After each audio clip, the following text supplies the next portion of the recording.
proud to be GB News, the People's Channel, Britain's news channel.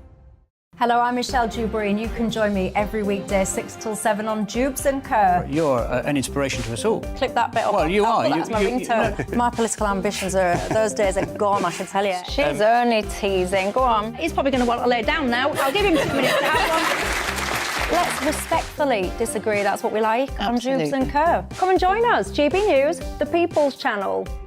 Michelle Dewberry, weekday evenings at 6 o'clock. Westminster is going around in ever-decreasing circles, followed by the media. Britain is broken. How on earth did we get into this mess? But more importantly, how do we get out of it? Join me at 7 p.m, Mondays to Thursdays on Farage, here on GB News. We will have open, rational debate. We've got to work out how Britain moves forward from this. Join us here on GB News, the People's Channel. Britain is watching.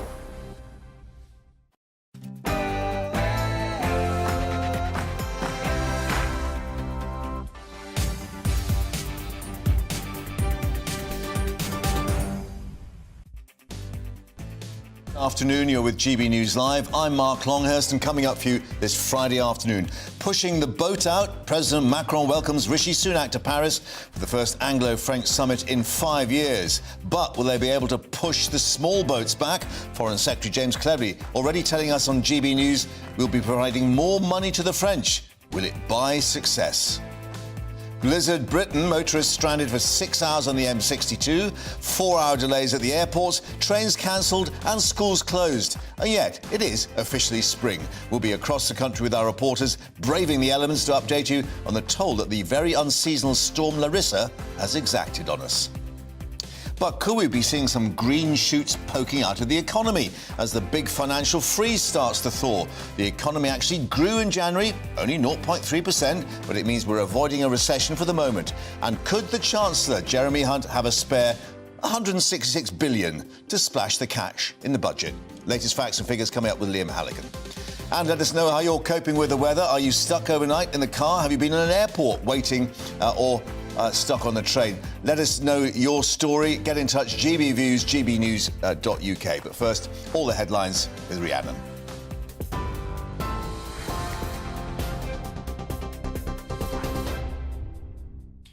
Mark, thank you. Good afternoon. It's 1 minute past 12. Your top stories from the GB newsroom. The Prime Minister is holding talks with French President Emmanuel Macron at the Élysée Palace. Rishi Sunak's in Paris for the first bilateral meeting between the two countries in 5 years. The UK government's looking at boosting police patrols on French beaches and building on joint efforts to stop migrants crossing the English Channel. Foreign Secretary James Cleverly explains. The money that we have been spending with the French authorities has made a difference. There have been many, many more people making the attempt. But as I say, the French have stopped around half of the attempted crossings, and we're looking at finding ways of working with them to try and do more. Well, Shadow Immigration Minister Stephen Kinnock told us what's really needed is a bilateral returns agreement where those arriving on British shores unlawfully are immediately returned. Got to do the returns deal first and get a system in place which is enabling us to send people back to either the European Union or another safe third country, or of course to their country of origin. And until you've got that deal in place, frankly, the legislation that we're going to be discussing in Parliament next week is not worth the paper it's written on. The UK economy grew by 0.3% in January. The latest data from the Office for National Statistics shows a bounce back from the fall seen in December last year. The Chancellor says the return to growth proves the economy is more resilient than many expected. Ahead of his spring budget on Wednesday, he added there is still a long way to go. The ONS says school attendance picking up and the return of the Premier League were among the reasons behind January's growth. The Labour leaders pledged to prioritise Scottish innovation and plans to boost the economy. Sir Keir Starmer says Scotland's creativity has been held back by governments at Holyrood and Westminster. Sir Keir will visit Glasgow later with Shadow Chancellor Rachel Reeves to discuss his plans. The Interior Minister of Hamburg has described yesterday's mass shooting as the worst the city's ever seen. At least 7 people were killed, including a woman and her unborn baby. The attack happened at a Jehovah's Witness meeting hall in Germany's second largest city. The gunman, who acted alone, then killed himself. Police say he was a 35-year-old former member of the Jehovah's Witness community. They've also said he had no criminal record and possibly suffered from mental illness. The motive is not yet known. This is all still speculation. All we know is that the event took place this evening. In what framework and what the tenor of the event was is still unclear. It happened in a building of the Jehovah's Witnesses, but the reasons are still completely unclear. Prince Edward has been named as the new Duke of Edinburgh. The title has been granted by his brother King Charles on the Prince's 59th birthday and will be held for his lifetime. His wife Sophie becomes the Duchess of Edinburgh. It's understood the late Duke of Edinburgh had always wanted his youngest son Edward to inherit his title. The decision, though, was down to Charles as king. And we end with some breaking news just in. The Metropolitan Police have said a 47-year-old woman and 2 boys aged 9 and 7 have been found dead at a house in Belvedere in South London. As I say, that's just breaking and it's developing as we speak, so we'll bring you more on that as we get it. This is GB News. We'll bring you more as it happens. Now, though, it's back over to Mark.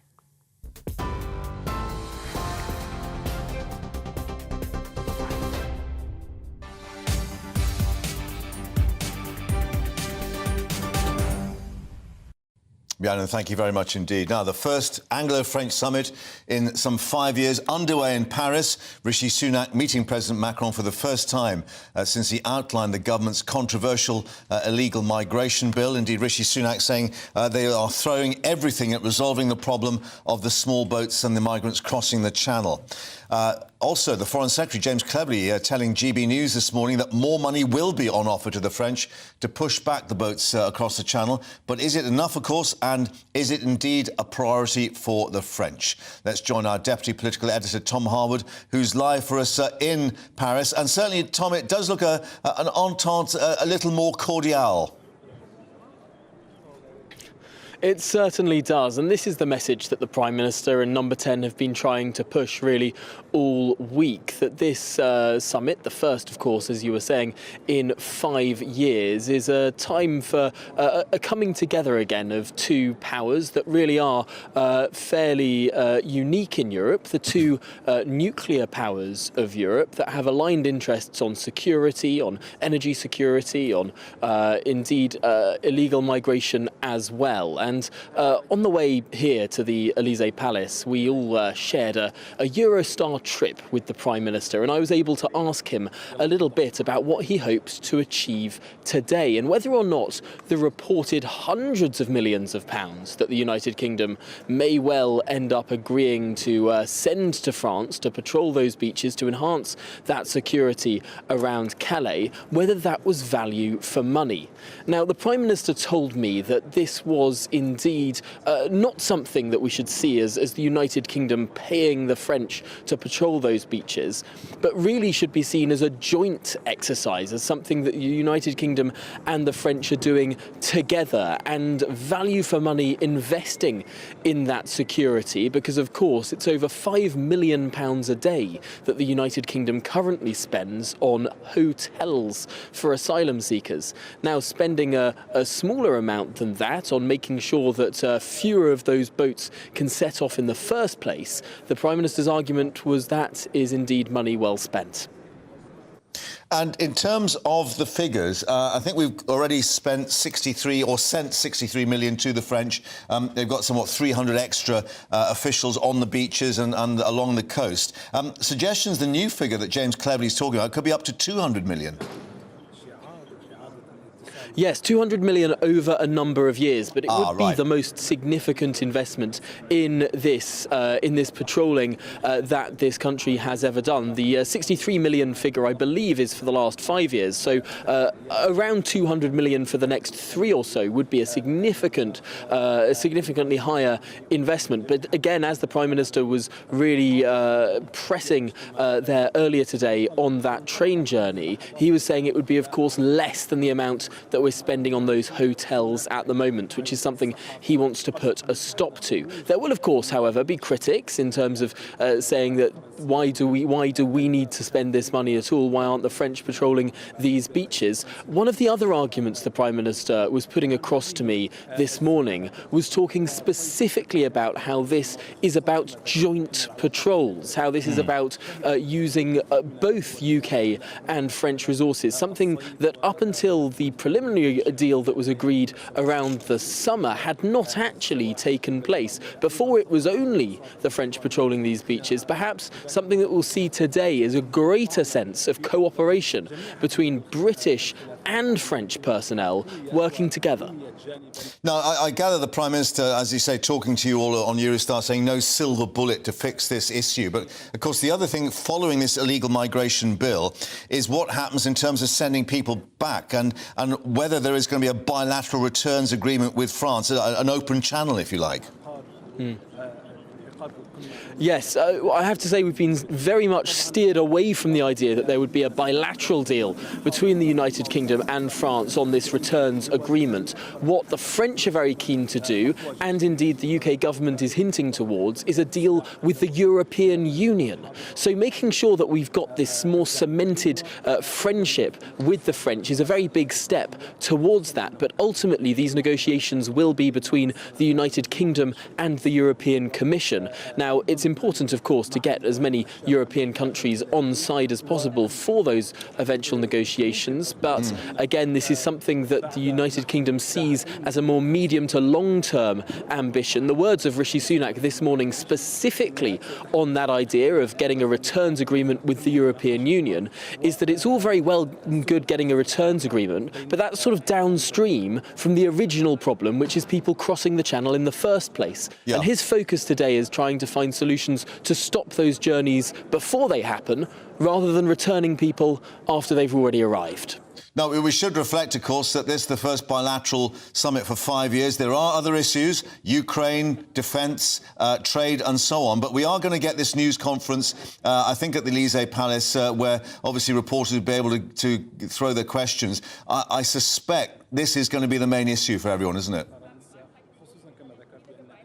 It's certainly a huge part of this, and we mustn't forget, of course, this is about illegal migration, but of course it's also about European security. Now, some people may see these issues as intertwined, as of course they are, but European security goes much more beyond the migration crisis that so many countries are feeling right now. Of course, Ukraine will be near the top of the agenda, but also these joint exercises that the United Kingdom and France are looking to do much further afield in the world. The Indo-Pacific is a region of great interest for both France and the United Kingdom. And of course, let's not forget that these two countries are the region's only nuclear powers as well. The security nexus of Europe really goes between London and Paris. This is where we need to look in terms of those strongest military powers in this part of the world. So yes, defence also very key, but energy security is another issue that no doubt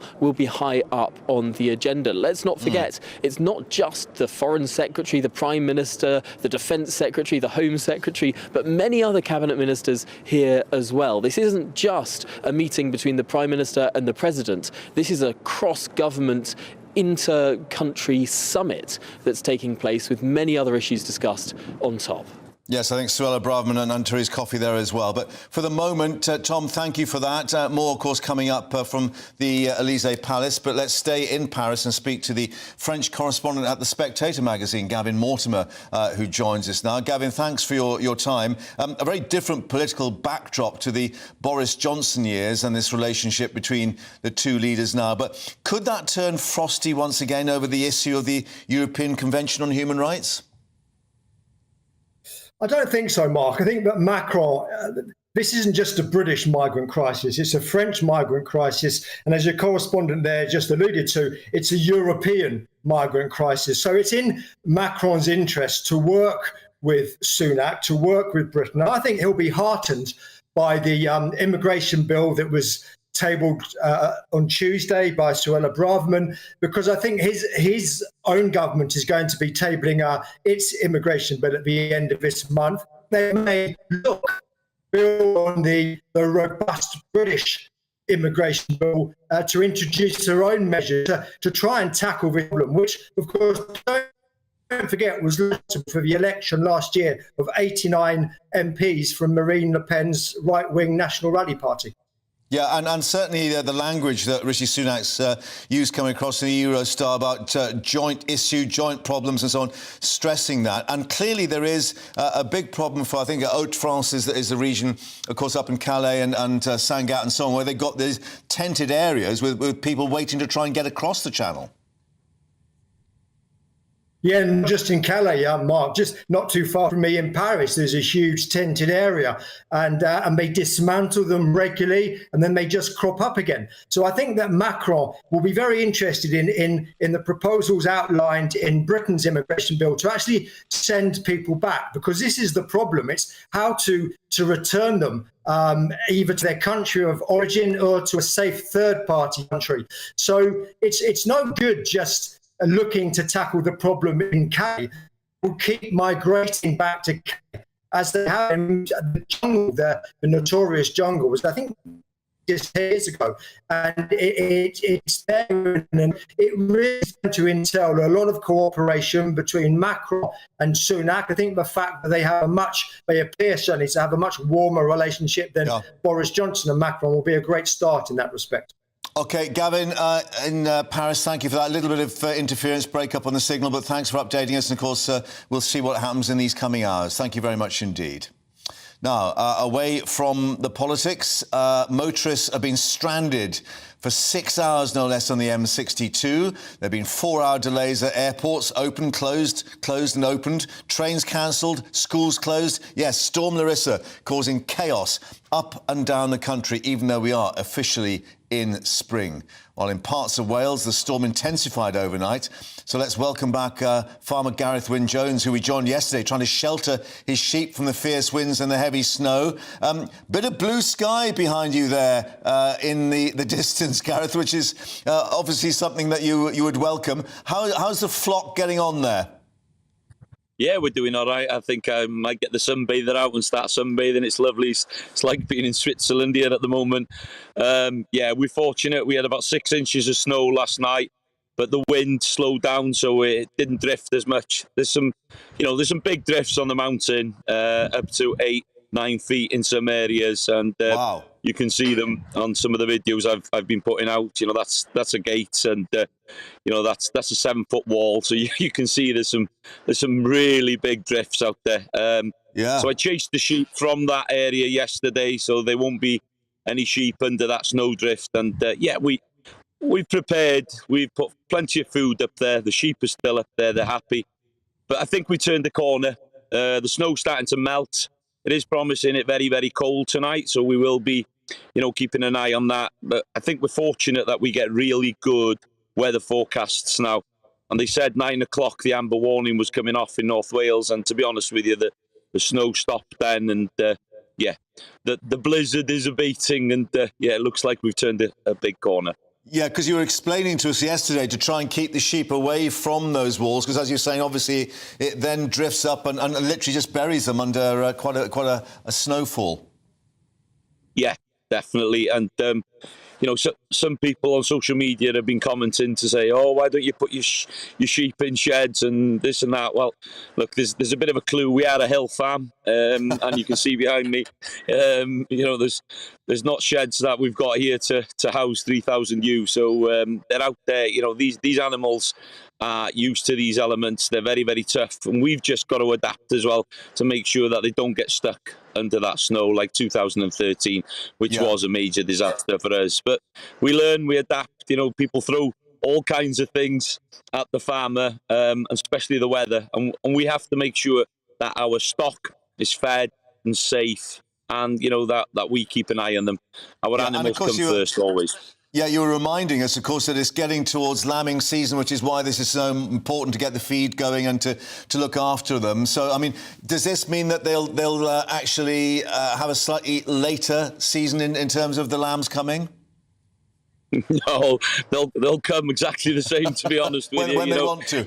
It's when the ram's been turned to them. That's the gestation period, and the snow won't hold them in. They will come out when they're ready. So we start lambing here about 1st of April, but we're starting on another 150 ewes. We'll be starting with them on Monday and Tuesday. So hopefully I've got everything right. I'm crossing everything. Yeah. All the snow will be gone by then, and.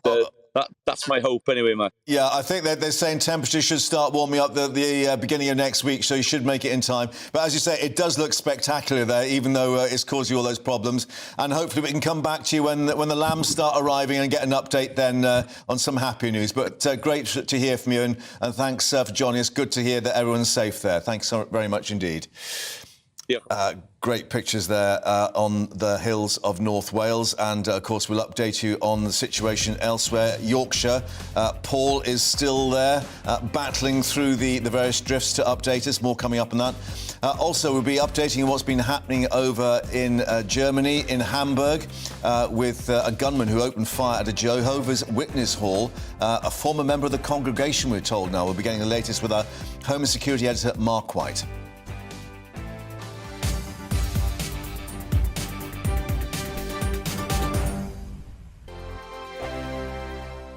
Monday to Thursday nights on GB News. At 6, it's Dubes & Co. 7 o'clock, Farage. At 8, join Jacob Rees-Mogg. And at 9, Dan Wootton Tonight, followed by Headliners. On TV, radio and online. This is GB News. It's all about family, being in people's living rooms, all the interaction and getting to know who our viewers and listeners are. When I was young, my dad used to say, Nana, stop arguing. I wanted an outlet that would enable me to give my opinion. People are going through a really hard time right now, and I know that you don't feel like you're being listened to by the establishment. I came to GB News because it's the People's Channel, and I want the audience to have their say on the events of the day. We're dynamic. We do something different. Democracy shows that the wisdom of the nation is in its people.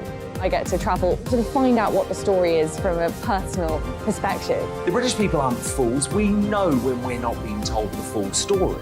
We've got to work out how Britain moves forward from this. It's the best country in the world. The establishment had their chance. Now we're here to represent your views. Britain's watching. Britain's watching. Britain's watching. We're proud to be GB News. The People's Channel. Britain's news channel.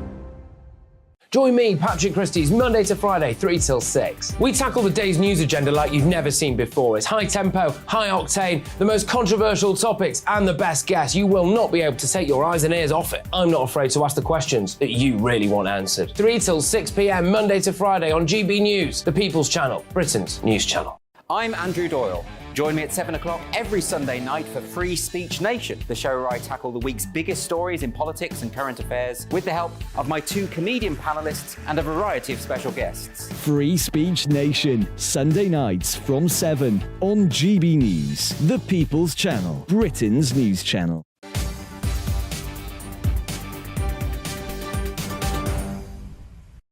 Well, more on the weather now. And we heard from our hill farmer in North Wales with the sheep safe after his trusty sheepdogs kept them away from those walls. Well, let's go from Wales to West Yorkshire, and the latest there with our national reporter Paul Hawkins, who were following across the snowy scapes yesterday. And again, it does look pretty spectacular, Paul, but clearly not that great for people trying to get from A to B. Yeah, that's true. I mean, I guess it depends which route you want to take from A to B, quite frankly. If you want to take the main roads, the motorways, the A roads, they are open. In fact, just behind us, actually, if we look over our shoulder, that's the M62.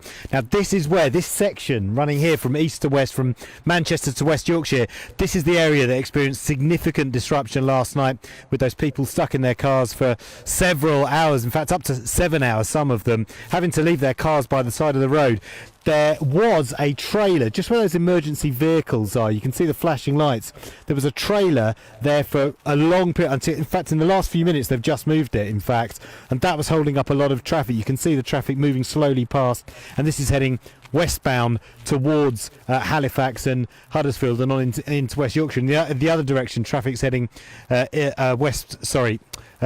traffic is heading towards Manchester and Rochdale, but basically the roads are moving in both directions.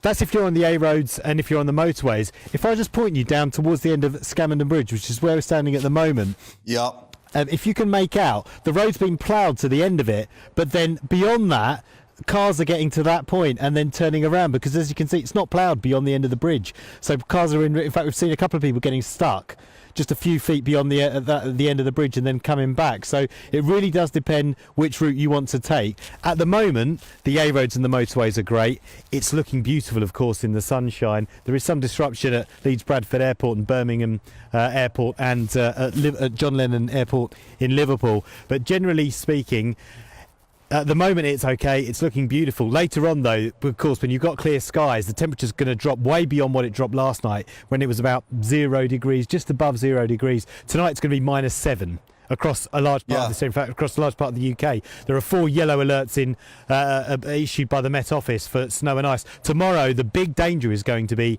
ice. That's going to be the big problem tomorrow morning. So they're saying take extra care if you have to head out tomorrow morning, because it is going to be bitterly cold tonight. Yeah, because clearly that sunshine's going to melt everything and you get the water running onto the roads, and that's when it refreezes overnight. So clearly we're not out of the woods yet. And I gather in terms of all those cars getting stuck on that motorway, I mean, 7 hours some people were stuck. It literally was so much snow falling in such a localised area so quickly. Yeah, there was. And I'll be honest, after telling you many times yesterday, be careful about driving in the snow and issuing that advice, I clearly wasn't listening to myself, because we got stuck in it, myself and cameraman Jim, last night on a hill just outside Halifax. We're trying to get to Hebden Bridge, which is where we would have been broadcasting from today, but the snow just came in so quickly, the traffic ground to a halt. People couldn't get up hills, and of course when you've got stationary traffic and the snow's coming down, the situation's getting worse. People then starting to panic, and we actually thought we'd have to abandon our vehicle by the side of the road. There was no gritter, because the gritter couldn't get through because of a jackknife lorry, and in the end we helped 2 or 3 people push their car up this hill, and then we thought, you know what, we're going to give our car another go, and then very kindly a couple came along and helped push us out of the snow, and we made it to a nearby hotel. But from feeling quite relaxed about the situation, in only a matter of sort of half an hour, you can find yourself in real difficulties, and that's why you've just got to be careful with this weather when it does come. Yeah, take the warning seriously. But you made it, and it perhaps looks slightly more spectacular than Hebden Bridge. Who knows? But, Paul, thank you very much indeed for updating us there, and we'll see how the weather alerts pan out for the rest of the day, of course. Thank you very much indeed. Let's just update you, actually. Network Rail saying it now hopes to open the 2 Peak District rail routes currently blocked by snow between 3 and 6 this afternoon. The Hope Valley line is closed at the moment, so no trains between Manchester and Sheffield, and no services either between Buxton and Hazel Grove, because that Buxton line is blocked as well. Network Rail saying they're fighting against the element to try and get trains moving on the higher routes through the Peak District. We'll update you with more details on that. But to events now in Germany, and police say that a gunman who opened fire on a Jehovah's Witness hall in the German city of Hamburg, a former member of that congregation. Well, 8 people, including, I'm afraid, an unborn baby girl, were killed in that shooting late last night. Our security editor, Mark White, has this report. As gunfire rang out from inside this Jehovah's Witness centre, police were on scene within minutes, as the building is just over half a mile from Hamburg's main police headquarters. Local officers were quickly followed by specialist firearms teams as they pushed into the hall just after 9 p.m. local time. Inside, they were faced with the horrifying sight of multiple gunshot victims. Some had already succumbed to their injuries. Officers managed to carry others outside to waiting medics. As police were inside the building, they heard another shot and found a body upstairs. They believe maybe the gunman. Officers on the scene immediately tried to get into the building, but it was locked. They had to fire weapons to break the lock and gain entry. As they were heading inside, they continued to hear sounds of gunshots. The officers saw a man who ran upstairs, a man they believed to be the suspect.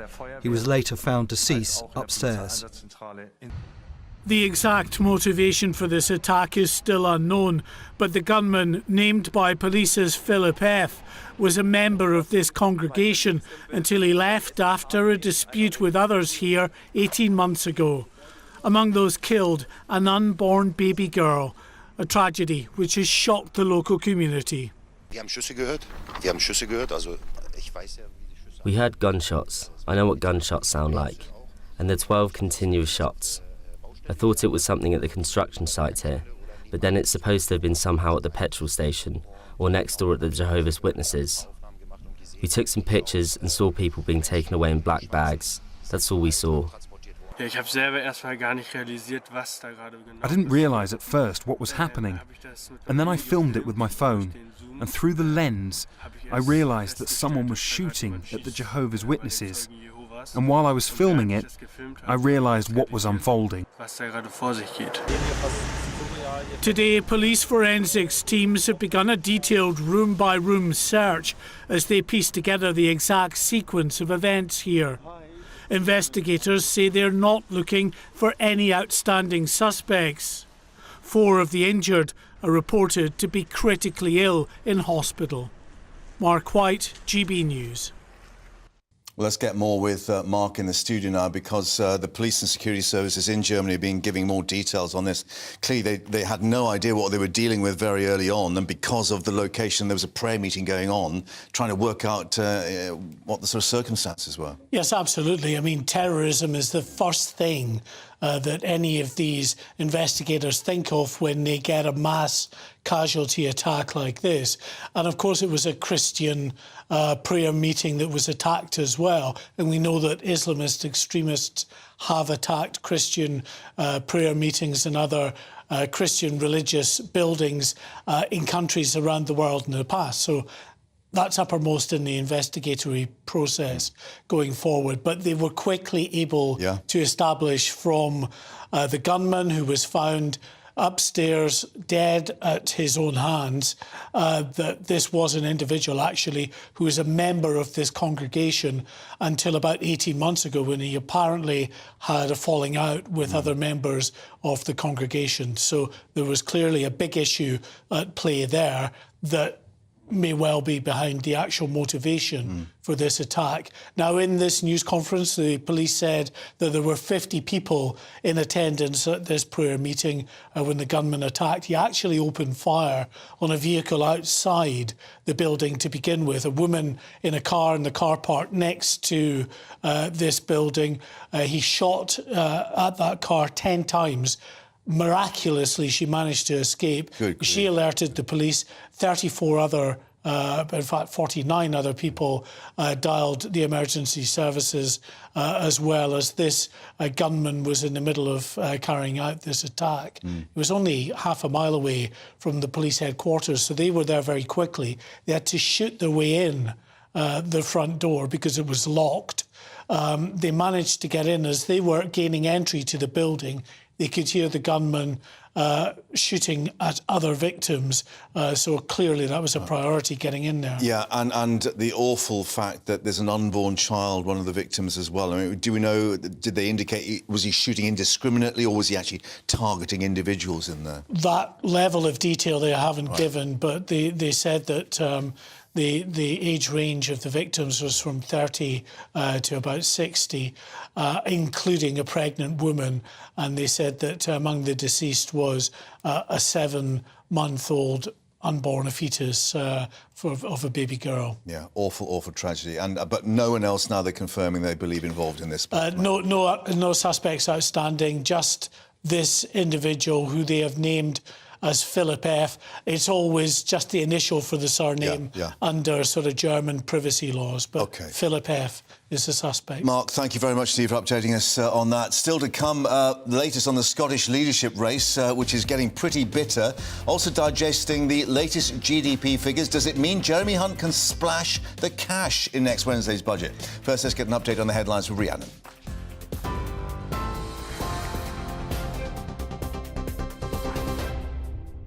Mark, thank you. It's 12:33. Your top stories from the GB newsroom. The Prime Minister is holding a bilateral summit with French President Emmanuel Macron at the Élysée Palace. Rishi Sunak's in Paris for the first bilateral meeting between the two countries in 5 years. The UK government's looking to build on joint efforts to stop migrants crossing the English Channel. The UK economy grew by 0.3% in January. The latest data from the Office for National Statistics shows a bounce back from the fall in December last year. The Chancellor says the return to growth proves the economy is more resilient than many expected. Ahead of his spring budget on Wednesday, he added there's still a long way to go. The Interior Minister of Hamburg has described yesterday's mass shooting as the worst the city's ever seen. At least 8 people were killed, including a woman and her unborn baby. The attack happened at a Jehovah's Witness meeting, all in the German city. The gunman, who acted alone, then killed himself. Police say the 35-year-old was a former member of the Jehovah's Witness community. The motive is not yet known. And more on that breaking news story we brought you earlier. A 47-year-old woman and her 2 boys, aged 9 and 7, have been found dead at a house in South London. Emergency services were called to the home in Belvedere yesterday morning after concerns were raised for their welfare. The Met Police says detectives aren't looking for anyone else in connection with the investigation. TV online and DAB+ radio, this is GB News. It's back to Mark in just a moment.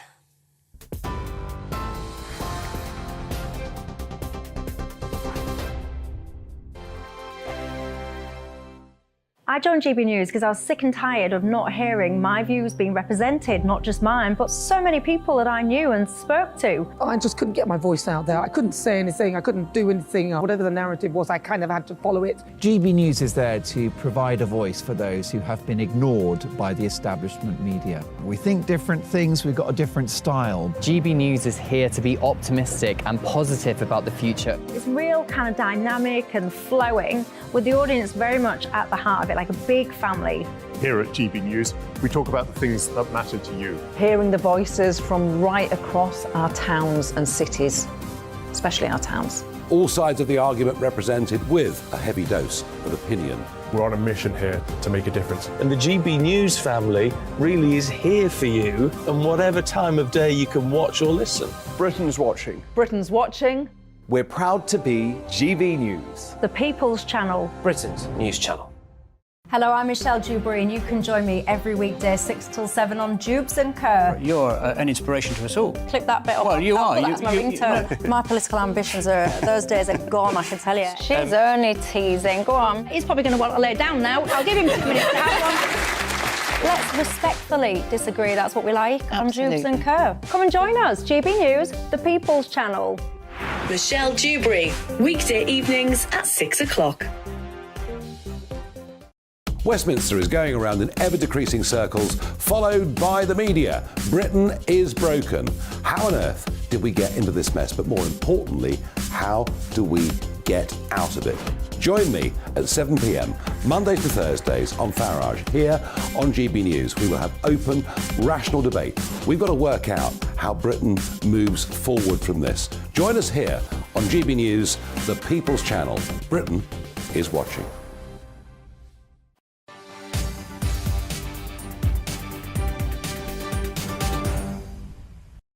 And welcome back to GB News Live. Now, televised debates in the contest to replace Nicola Sturgeon as the head of the SNP and, of course, First Minister have been showcasing a party at war with itself, it seems. The candidates attacking each other's records in government, of course. Mr Yousaf saying that Kate Forbes' win would result in a lurch to the right. Forbes, in return, saying a vote for the so-called continuity candidate would be an acceptance of mediocrity. He might get a job in her cabinet, she said, but certainly not as Health Secretary, his current position. Ouch. So with colleagues like that, who needs enemies? So let's get the views now. The columnist at The Scotsman and former MSP, Brian Monteith. Brian, it's getting quite feisty, isn't it?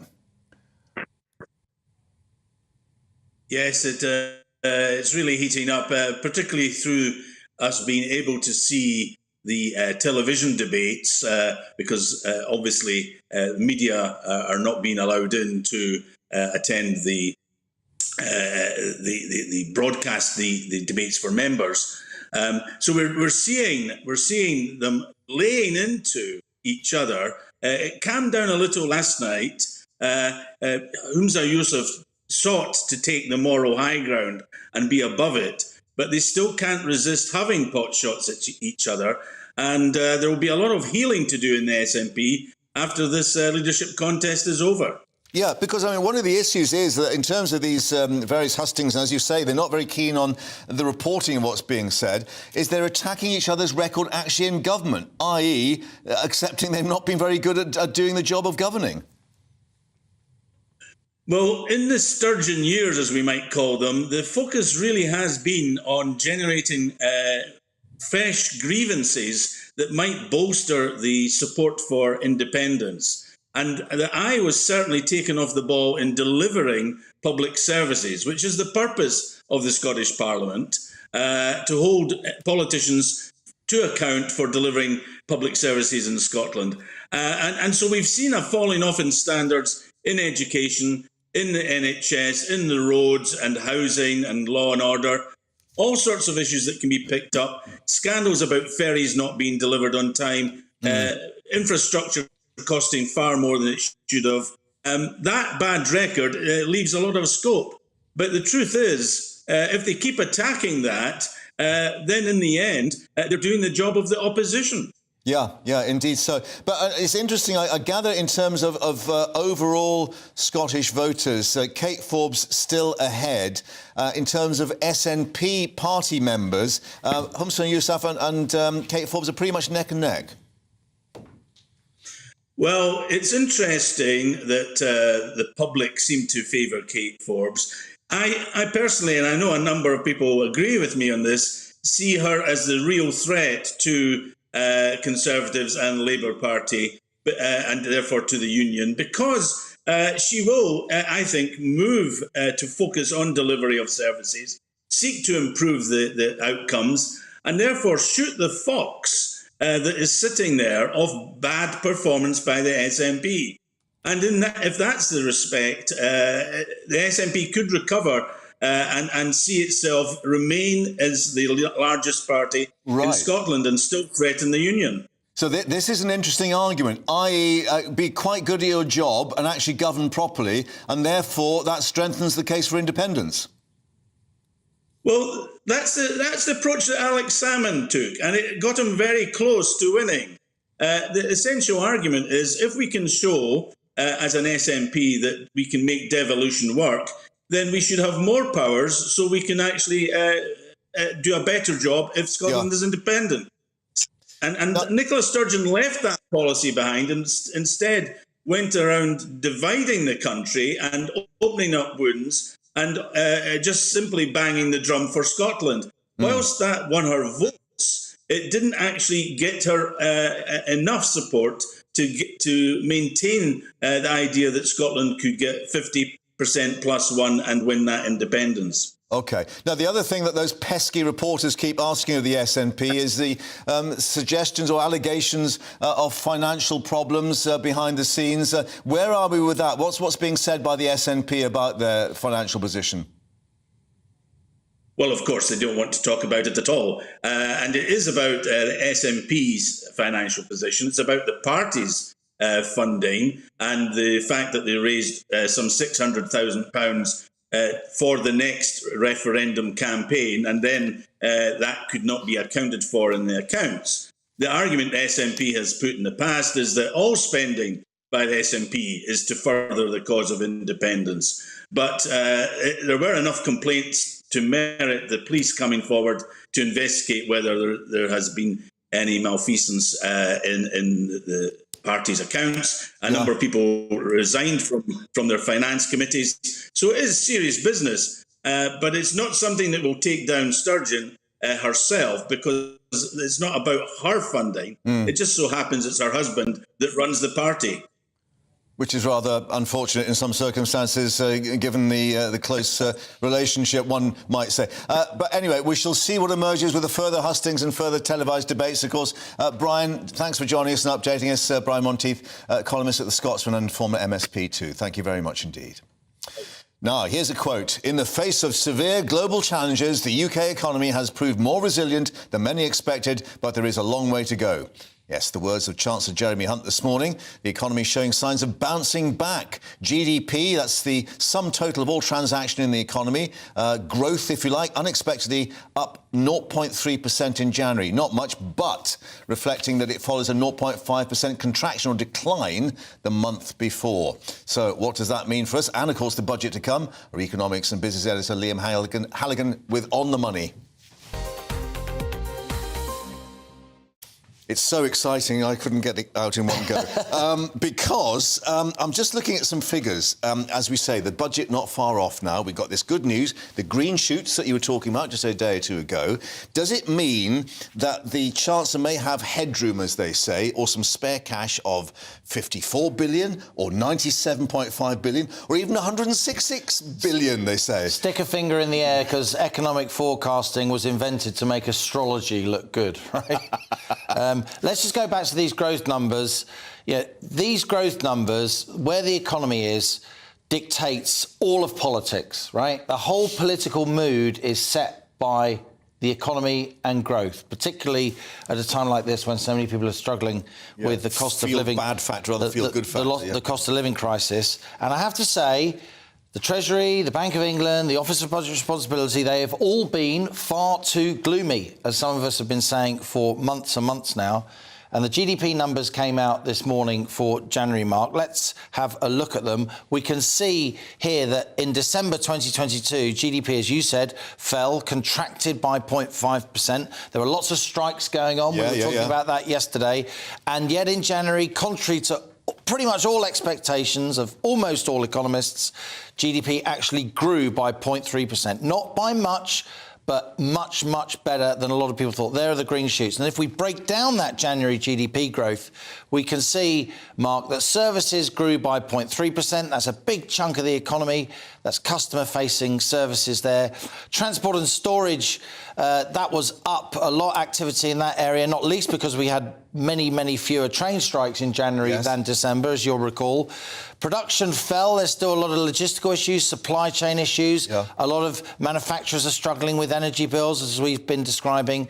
And then construction, that also fell, not least because we've had a lot of delays on house building and infrastructure. And they're looking for workers as well. And they're looking for workers at all. But overall, this is the kind of good news, a phrase I've used before with you. This is the kind of the good news that Jeremy Hunt doesn't want, because the public sector unions will say, you've got some growth. You've got spare cash. You've got more cash now, because more growth creates more tax revenue. That means less borrowing. That means less payment on debt interest.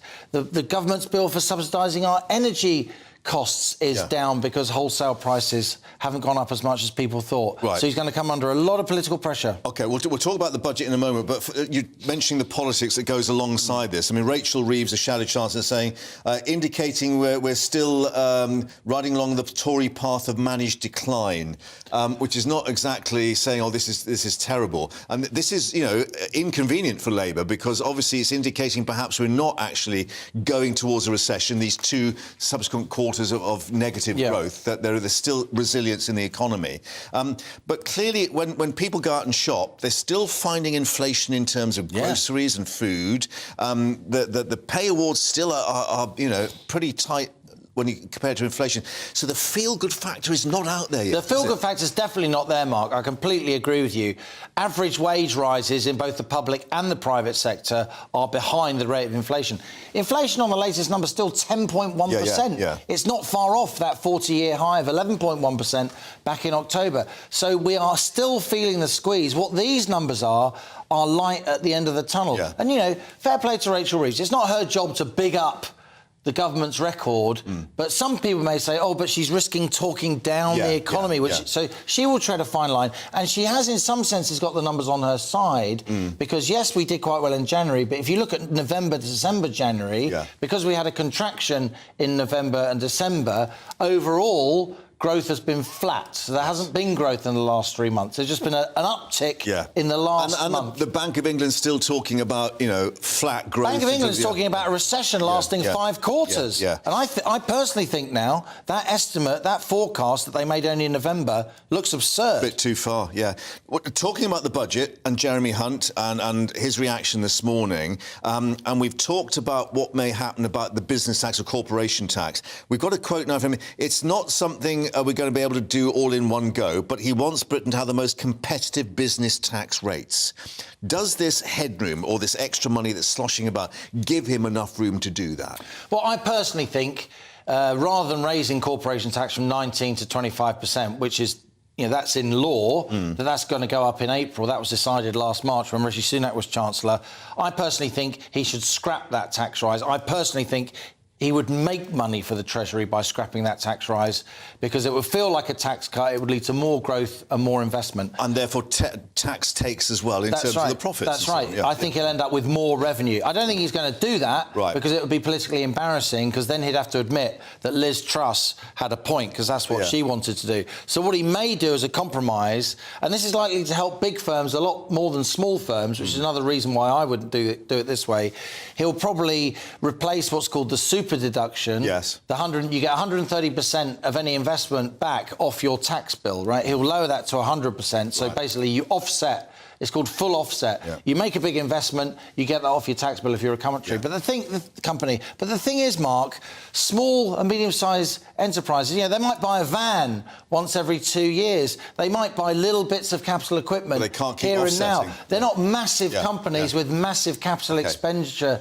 ability. And I think he should just keep the headline tax rate where it is, give small and medium-sized enterprises a boost. OK, the other thing that people have been talking about, Steve Webb, who former pensions Minister, Secretary, saying, look, let's do away with the freezing of the tax allowance bans, because that is basically meaning more and more people get into fiscal drag, higher tax rates and so on. And the whole issue of pensions, where we've got lifetime allowance cap. You've got a limit of, 40,000 if you're working that you can put into a pension, or 4,000 if you start taking it, that they may start relaxing that as well, because it's caused problems in the health service where even consultants are now saying, I'm going to retire early. Because but again, I just think this is politically ill-conceived. Yes, there's a particular issue in the NHS with doctors' pensions, but the idea to 90% of the working population, I'm going to stick 40 grand in my pension in 1 year, completely pie in the sky. I mean, this is an upper middle class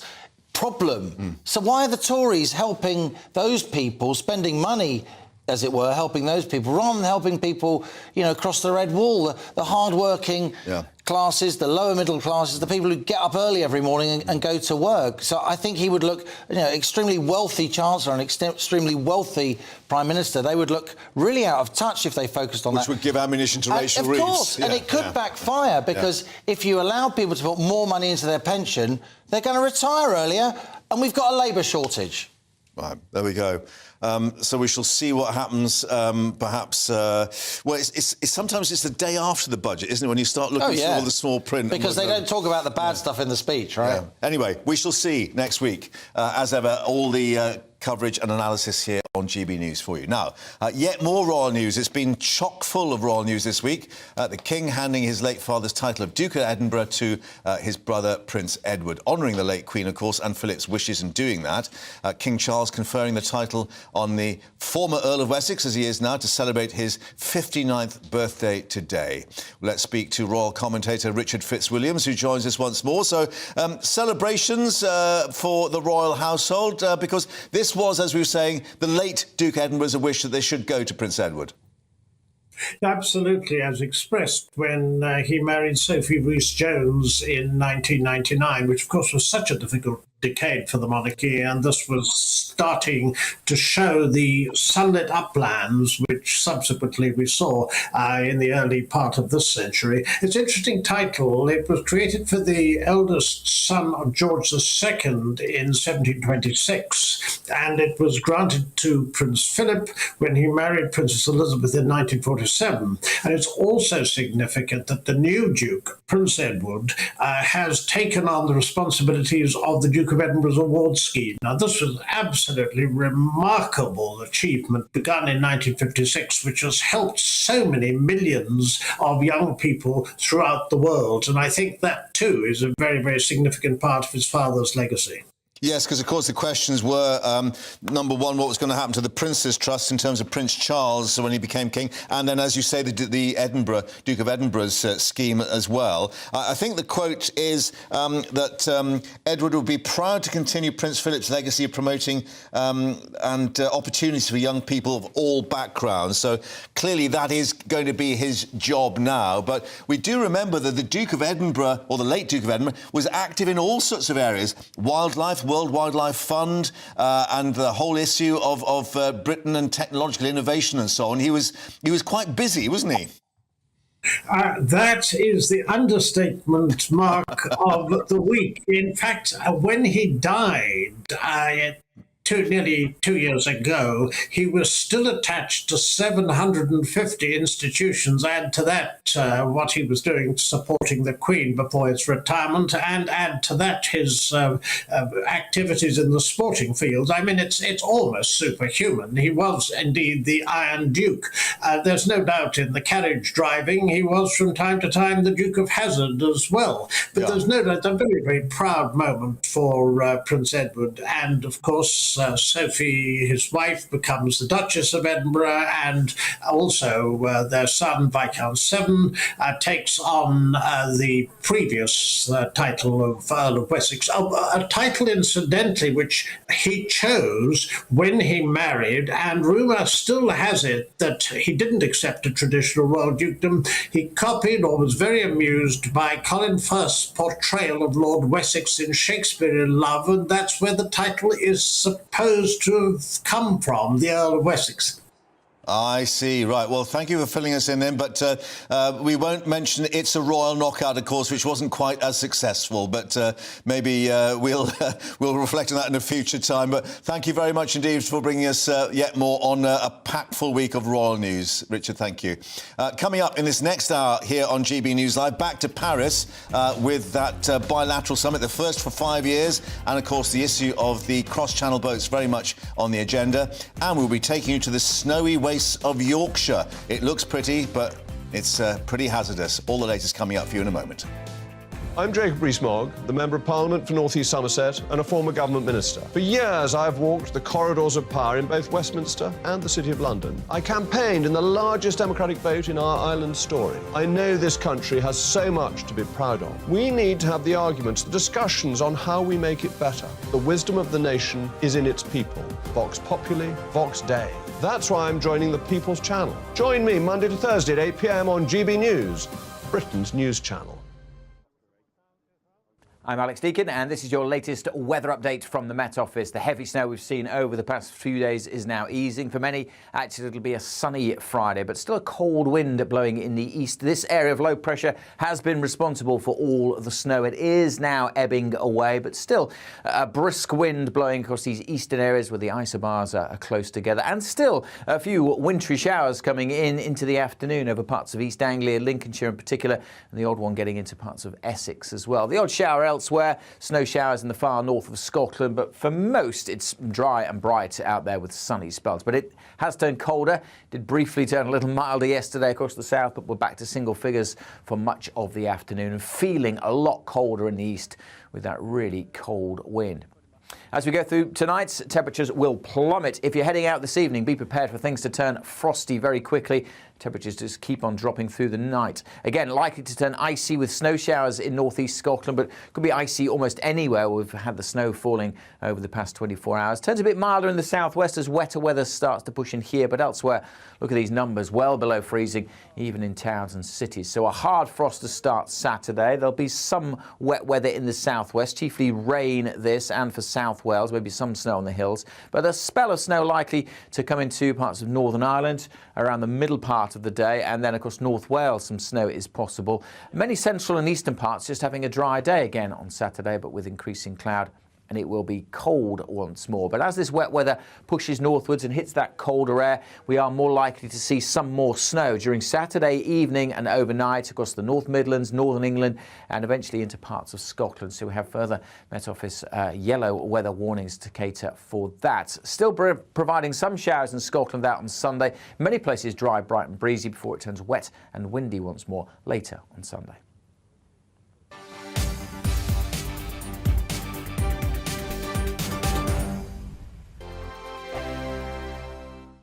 First and foremost, I am a GB News fan, and I was before I was working here. Just love the fact that we're asking the questions that a lot of establishment media won't ask. With a bit of a twist, we not only want to inform you, but we want to keep you entertained. It's worth the drive because you get in and the team's all ready and waiting, they're itching to go, and it's a proper little family. GB News is the people's channel. It's the audience that makes the programme sing. We're giving our viewers and our listeners a voice. I see the thousands of your letters, tweets, emails, you name it, coming in. Britain is broken. How on earth did we get into this mess? But more importantly, how do we get out of it? The establishment had their chance. Now we're here to represent you. It's time for something different. It's time for GB News. I'm very patriotic. I believe in Britain. Our best days lie ahead. Britain's watching. Britain's watching. Join us here on GB News. The people's channel. Britain's news channel. Monday to Thursday, 9 p.m. till 11 p.m. Join me, Dan Wootton. I'll bring you the sharpest takes and hottest debates. Do you not believe in prison? I don't believe in prisons. I'm completely stunned. I guarantee you there'll be no spin, no bias, no censorship. I actually was personally quite offended by it. And no reason to go to bed. So I guess they've always been quite woke. That's Dan Wootton tonight on TV, radio and online. Monday to Thursday from 9 p.m. till 11 p.m. on GB News. The People's Channel, Britain's news channel. I'm Simon Evans. Join me on GB News for Headliners at 11 p.m. What's the scoop? I'll be joined by two of the country's top comedians. That's right. As we take a look at tomorrow's newspapers tonight. We're going to get into trouble. If it's a big story, we'll be covering it. Spill some tea on him. There we go. But we'll also have some fun. I wouldn't stick up a bank. My father didn't love me. So anyway. Headliners every night from 11 on GB News, the People's Channel, Britain's news channel.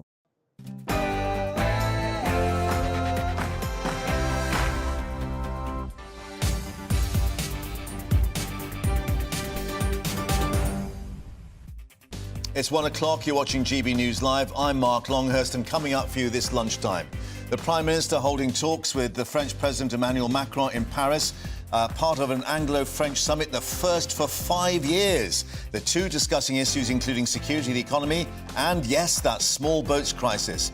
The Prime Minister says he is throwing everything at tackling the rising numbers crossing the Channel. Latest coming up on the weather too. Blighty is nicknamed Blizzard Britain, experiencing disruption across the country. Motorists stranded for 7 hours on the M62. Delays mounting at the airports, trains cancelled, even schools closed. We'll have the latest for you. And the sad news that an unborn child among the 7 victims of a mass shooting at a Jehovah's Witness hall in Germany, reports suggesting the gunman was a former member of the congregation. Our security editor Mark White will be joining us with the very latest. And don't forget, get in touch with your views and indeed your experiences of what's been happening with the weather.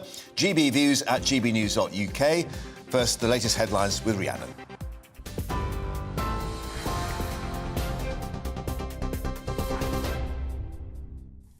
Mark, thank you. Good afternoon. It's 1 minute past 1. Your top stories from the GB newsroom. The Prime Minister says he's throwing everything at resolving the problem of small boats crossing the English Channel. Rishi Sunak's in Paris for the first bilateral summit between the two countries in 5 years. He's been holding talks with French President Emmanuel Macron at the Elysee Palace. The UK government's looking to build on joint efforts to stop migrants crossing the Channel. Foreign Secretary James Cleverly explains. The money that we have been spending with the French authorities has made a difference. There have been many, many more people making the attempt. But as I say, the French have stopped around half of the attempted crossings, and we're looking at finding ways of working with them to try and do more. Shadow Immigration Minister Stephen Kinnock told us what's really needed is a bilateral returns agreement, where those arriving on British shores unlawfully are immediately returned.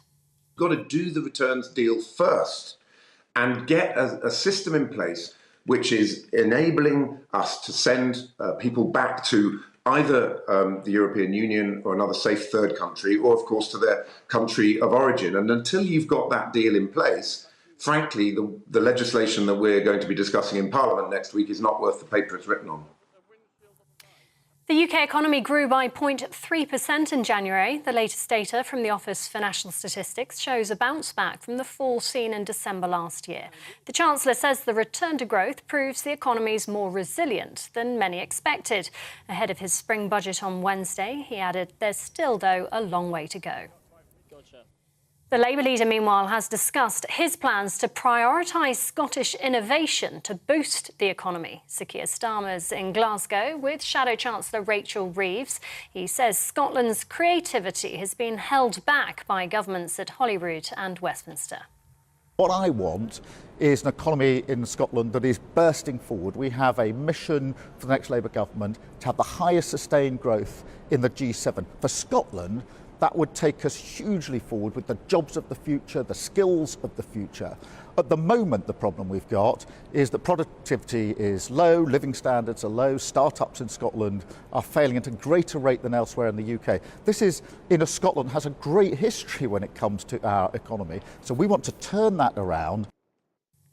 Drivers have been left stranded for hours this morning with heavy snowfall holding up traffic. Storm Larissa hit the UK overnight, causing flights to be suspended and rail services delayed as fallen trees blocked some lines. The Met Office has yellow warnings for snow and ice in place for parts of the UK over the weekend, and people are being urged to only travel if absolutely necessary. The Interior Minister of Hamburg has described yesterday's mass shooting as the worst the city's ever seen. At least 7 people were killed, including a woman and her unborn baby. The attack happened at a Jehovah's Witness meeting hall in Germany's second largest city. The gunman, who acted alone, then killed himself. Police say he was a 35-year-old former member of the community. They've also said he had no criminal record and possibly suffered from mental illness. The motive is not yet known.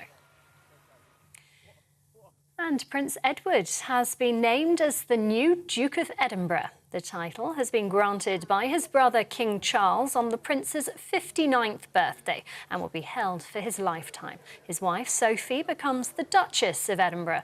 It's understood the late Duke of Edinburgh had always wanted his youngest son Edward to inherit his title. The decision, though, was down to Charles as king. This is GB News. We'll bring you more as it happens. Now, though, it's back to Mark.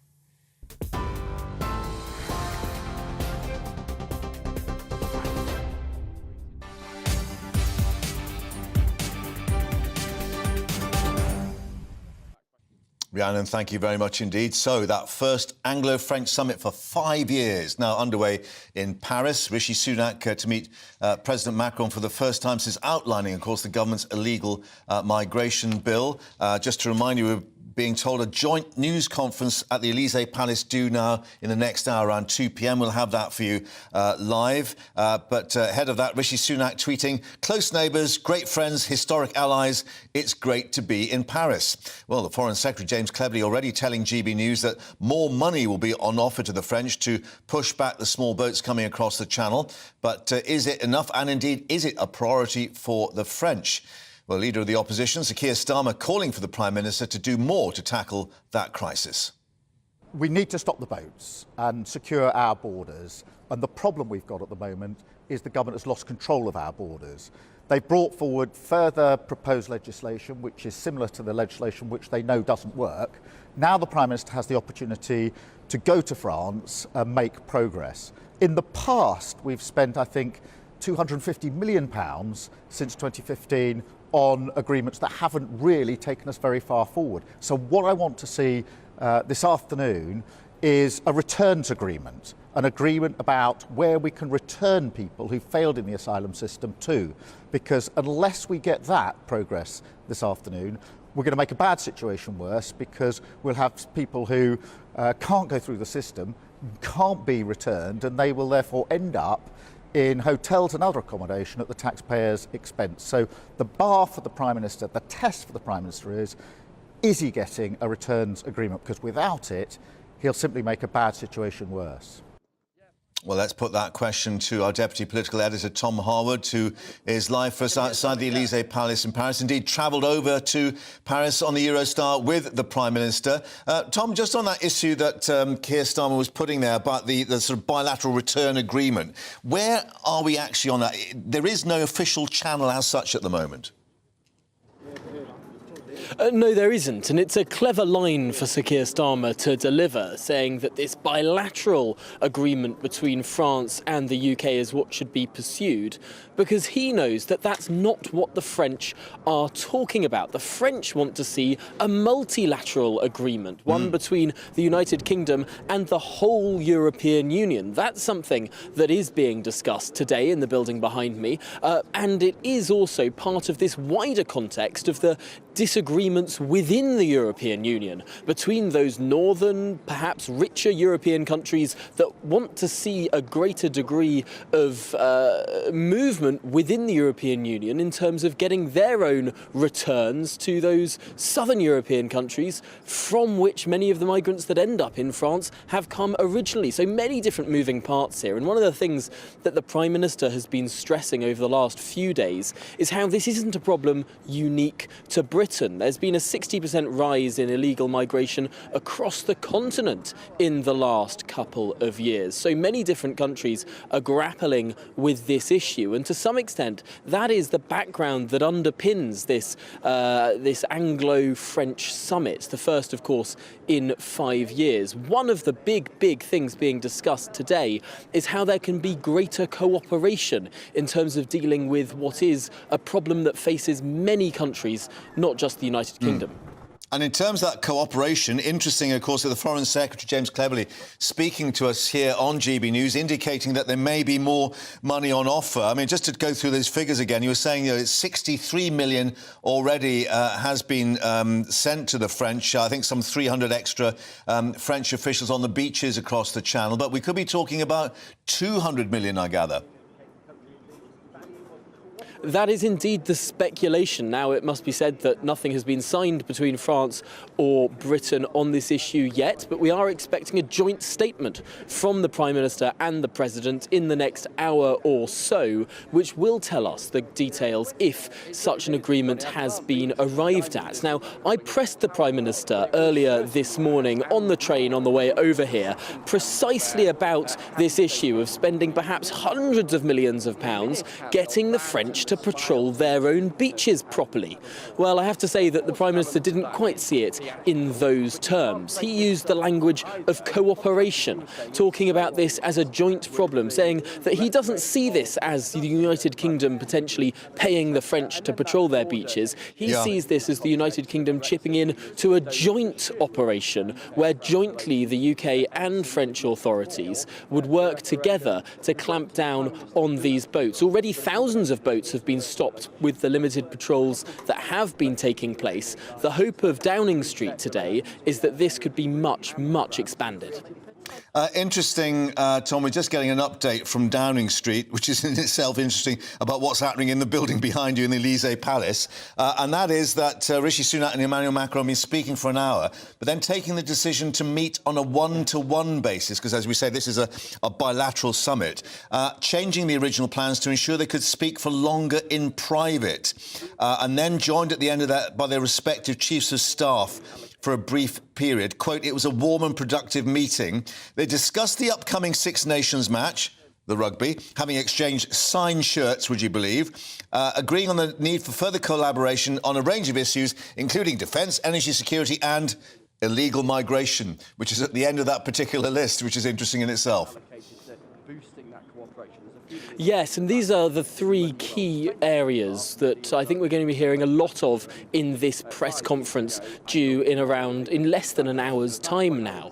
Of course, it's not just the Prime Minister who's over here, but also the Defence Secretary is over here as well, the Energy Security Secretary too, and the Home Secretary. Many different areas of collaboration and cooperation. And it does speak to this bromance, as many people are describing it, really, between the Prime Minister and the President. The Prime Minister has been very clear to describe this as a friendship, as a close relationship, talking about historical allies and close friends today. And the hope is that the Prime Minister develops, through this personal relationship with Emmanuel Macron, policy successes and collaborative ways of working between these two most powerful countries in Western Europe.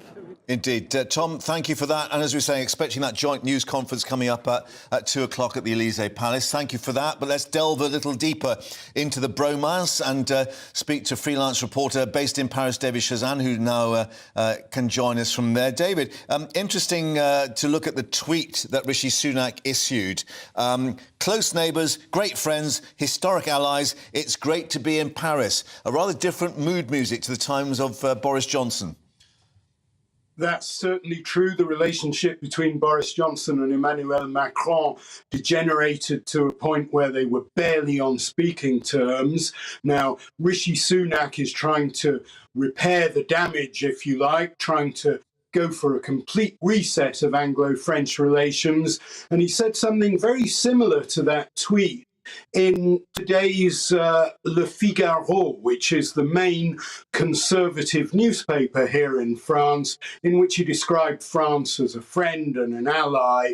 And so I think really what's happening today is that Macron and Sunak are going to be, in a sense, tiptoeing around some of the more difficult areas, trying to get much better mood music and trying to focus on the areas of cooperation that do work, because in their minds is obviously the war in Ukraine. They know that Russia and China are watching them, and any sign of discord in this crucial partnership between Britain and France. These are the only two countries in Western Europe that can project military power internationally, and the British and French armies have been working very closely together since 2010, and that is something that has not stopped.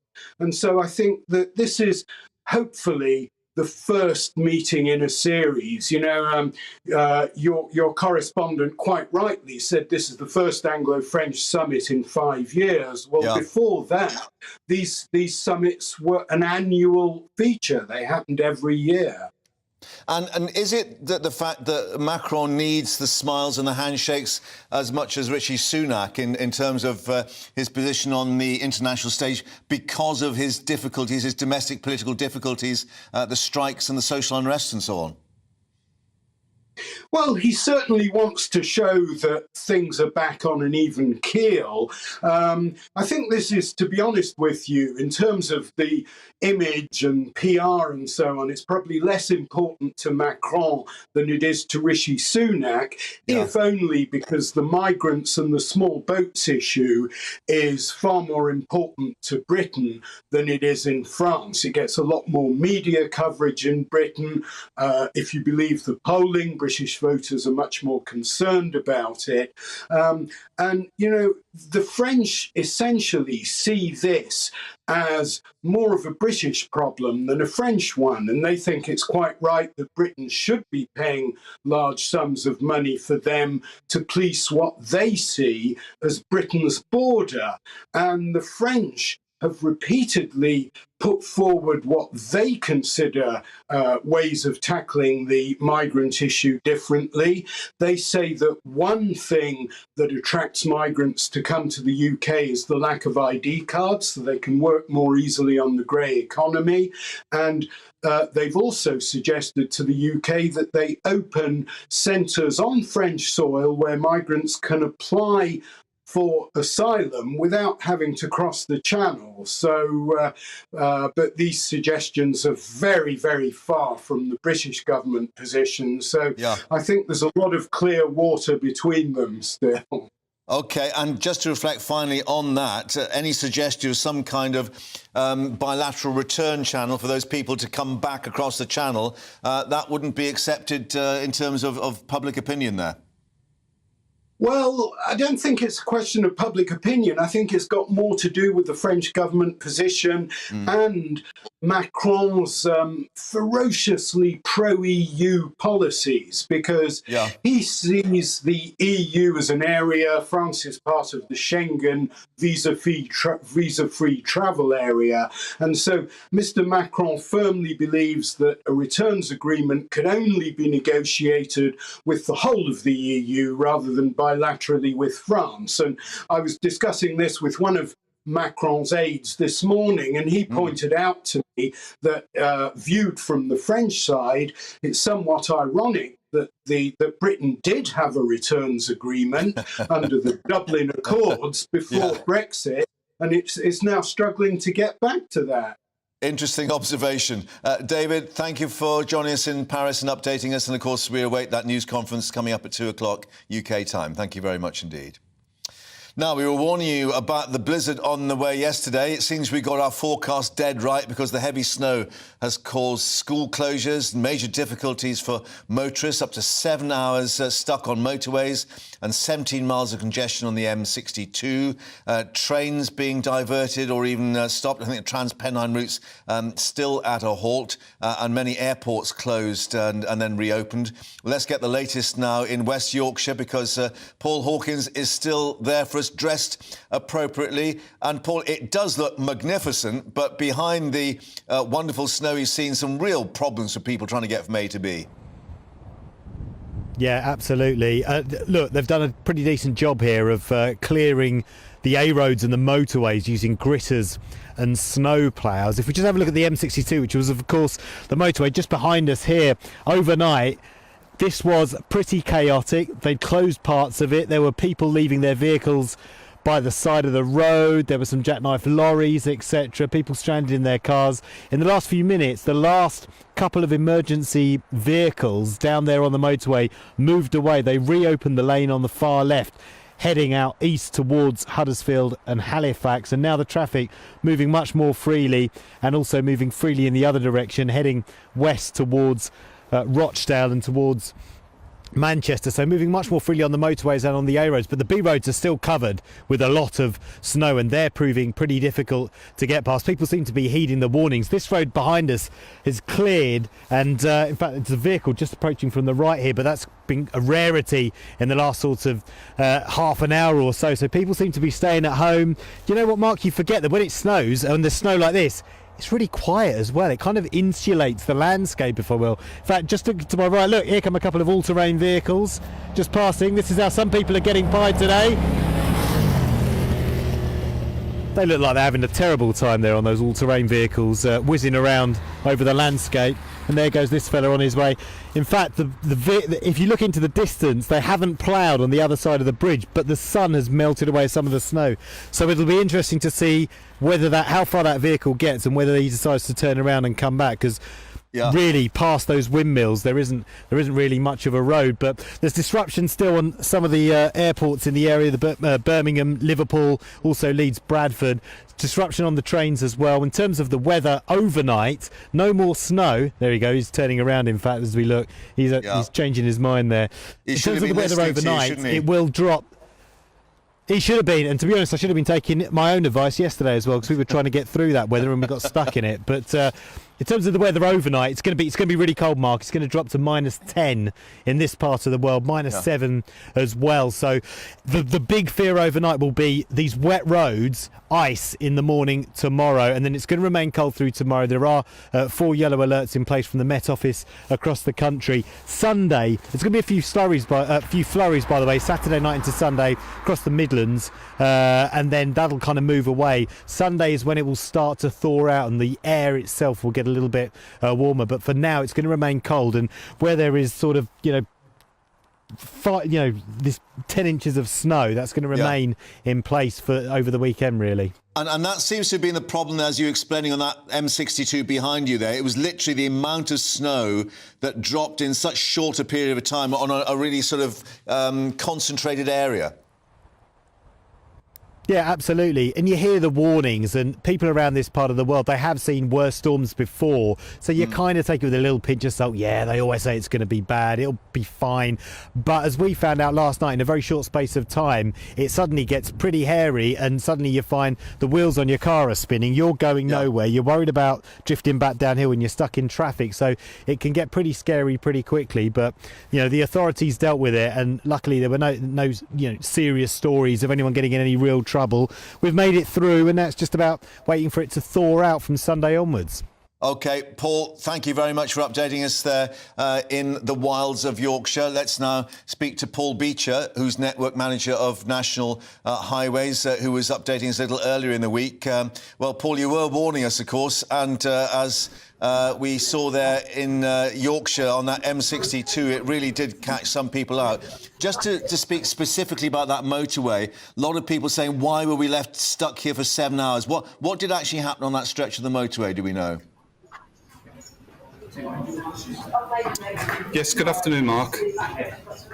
Yeah, I was just saying about the M62 where Paul was there in Yorkshire. Clearly a lot of people were stuck there overnight for, I think, some 7 hours. Do we know what the particular problem was there?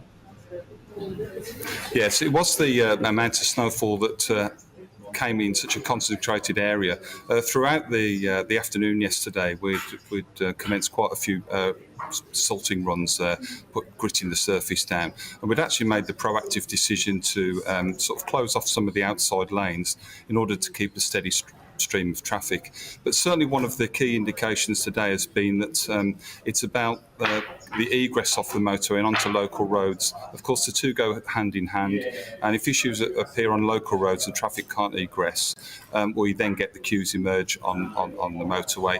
So in terms of the M62, obviously it's a road which has a lot of inclines and declines, so there's lots of skid risk there, and a lot of vehicles ploughing through that. We would hope to keep them moving.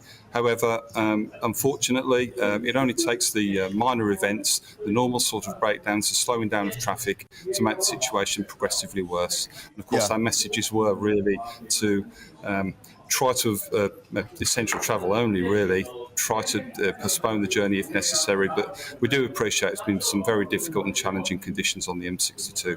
Yeah, and we're looking at some of the other B roads and A roads as well as we speak to you, indicating the amount of snow that actually fell so quickly, which caught people out. But I gather tonight now it's the temperatures that will drop. So even where it looks fairly clear now, we're getting these melting conditions and the thaw, that will refreeze tonight. Yeah, well, it's important to recognise that whilst the snow warning has kind of passed, with a little bit of yellow warnings for snow and ice around, the situation might well be the case that people have postponed journeys. So tonight could be a little bit of a challenge still. So we would urge anybody that's undertaking journeys to ensure that they have their vehicle checks done, fluids, and make sure the tyres are fine. And of course, with the plummeting temperatures, please, the personal safety is very, very important. We would urge everyone to have coats, fleeces, plenty of drink, food and water, because if conditions are going to be so low, and that's what we're hearing from our Met Office colleagues, if you break down or are unfortunate to get stuck in an event, we obviously want your well-being and your safety to be the absolute priority. So we think in terms of travel, it'll be better tonight, but those things still remain very much sharply in focus, Mark. Yeah, so watch the temperature. Paul, thank you very much for updating us once more. We'll let you get back to work and keeping us all moving. Paul Beecher, Network Manager at National Highways. highways. Thanks very much indeed. Oh, coming up, just to reflect, we've got this news conference in Paris coming up in half an hour with Rishi Sunak and President Macron, and also the GB News People's Poll that they may want to reflect on, because more than 50% of you are agreeing that those who enter the UK illegally should be removed. But how will that work in terms of going back to France? That'll be coming up for you in a moment.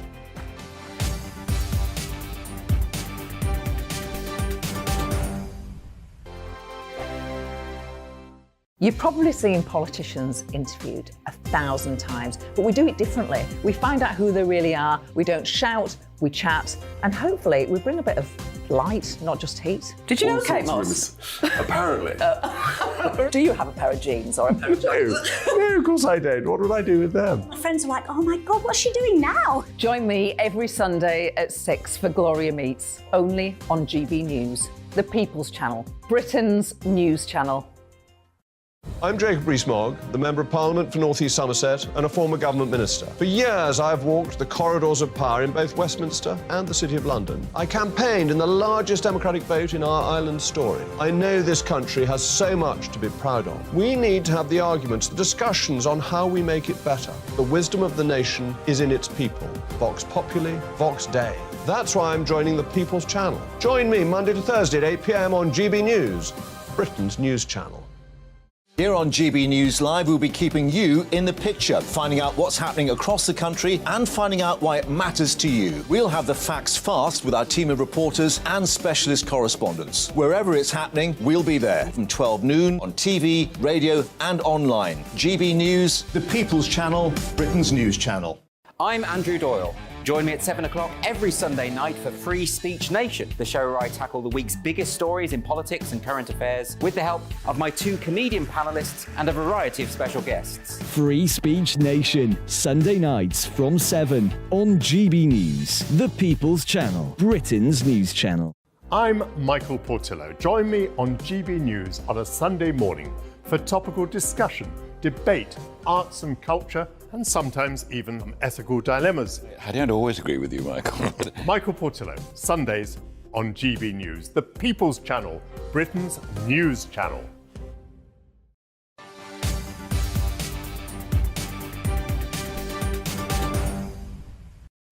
Welcome back to GB News Live. Just to remind you that we've got both Rishi Sunak and President Macron speaking in about half an hour in Paris with that joint news conference. We have got a bit more from Downing Street, who say that the Prime Minister and the President changed their original plans so they could speak for longer in private, more than an hour on a one-to-one basis, then joined by their respective chiefs of staff for a brief period.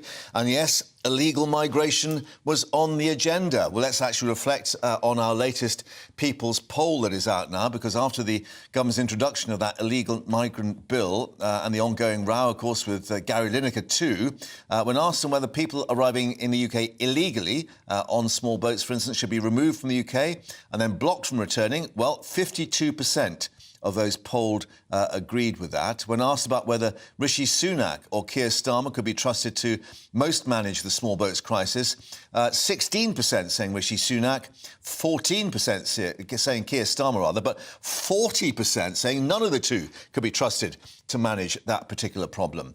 And in the latest voting intention for Westminster, Labour currently on 42% of the national vote, the Conservatives trailing way back at 19%, and then I think Liberal Democrats on 8%. Well, let's get more now. 23% rather, Conservatives. Should have put my glasses on. To digest the details, our political reporter Olivia Utley with us. And, of course, it is very pertinent given the topic being discussed, or topics being discussed in Paris. But interesting that at 40% figure, no politicians can be trusted to get a handle on this. No, and what Rishi Sunak has sort of been banking on over the last few weeks and why he has introduced this legislation is that he believes that stopping the small boats, and we keep hearing this phrase over and over again, that's no accident, it's been focus grouped, as they say, yeah. And it's very, very popular with the public.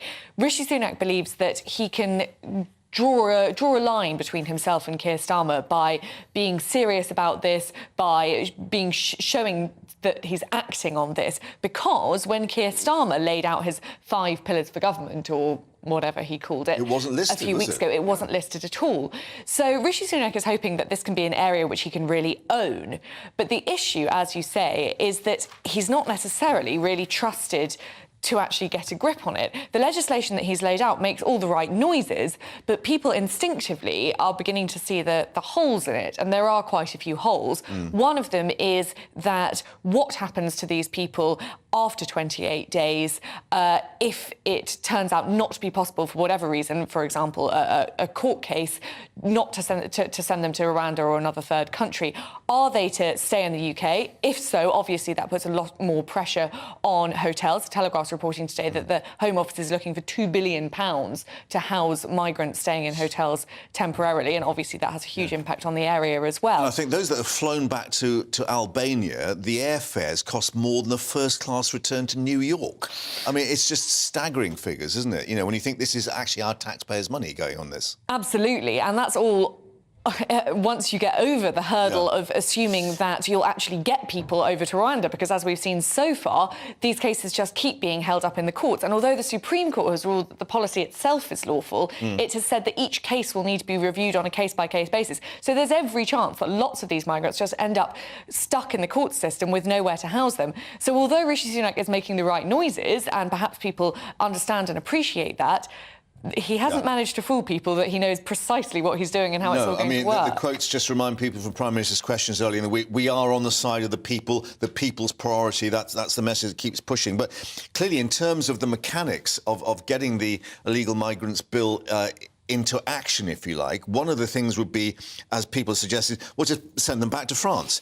But we're learning, perhaps, in Paris, President Macron's not going to agree to any kind of bilateral agreement with Britain on that. He would want to see it as part of an EU solution, which creates its own difficulties. Well, absolutely. And we've known really for a while that the government was pushing for a bilateral deal with the French, but we've known for quite a long time that that was very, very unlikely to actually happen.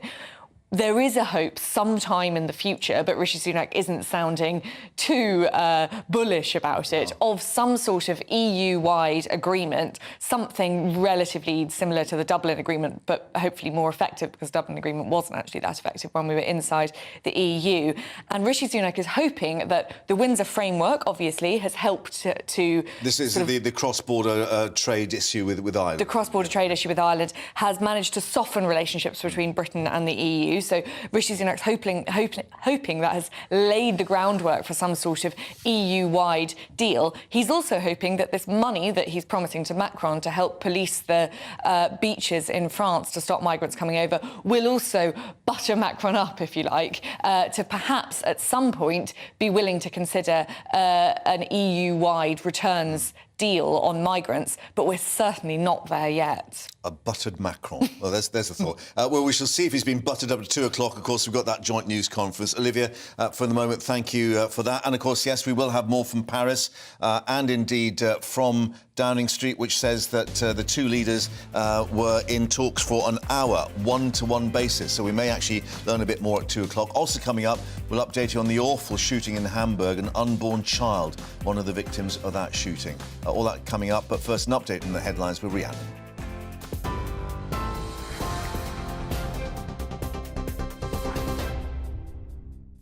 Mark, thank you. It's 1:34, your top stories from the GB newsroom. The Prime Minister says he's throwing everything at resolving the problem of small boats crossing the English Channel. Rishi Sunak's in Paris for the first bilateral summit between the two countries in 5 years. He held talks earlier with French President Emmanuel Macron at the Élysée Palace. The UK government's looking to build on joint efforts to stop migrants crossing the Channel. The Labour leaders discussed his plans to prioritise Scottish innovation to boost the economy. Sir Keir Starmer's in Glasgow with Shadow Chancellor Rachel Reeves. He says Scotland's creativity has been held back by governments at Holyrood and Westminster.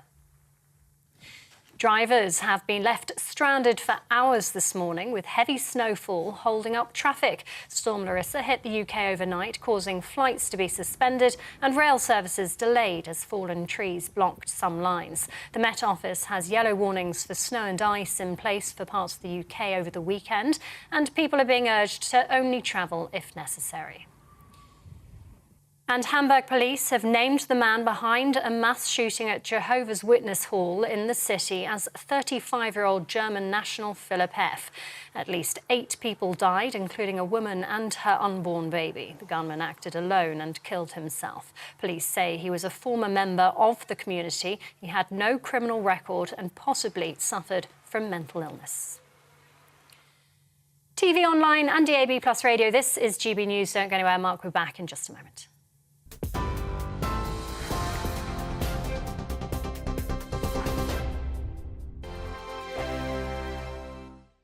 Monday to Thursday nights on GB News. At 6, it's Dubes & Co. 7 o'clock, Farage. At 8, join Jacob Rees-Mogg. And at 9, Dan Wootton Tonight, followed by Headliners. On TV, radio and online. This is GB News. It's all about family, being in people's living rooms, all the interaction and getting to know who our viewers and listeners are. When I was young, my dad used to say, Nana, stop arguing. I wanted an outlet that would enable me to give my opinion.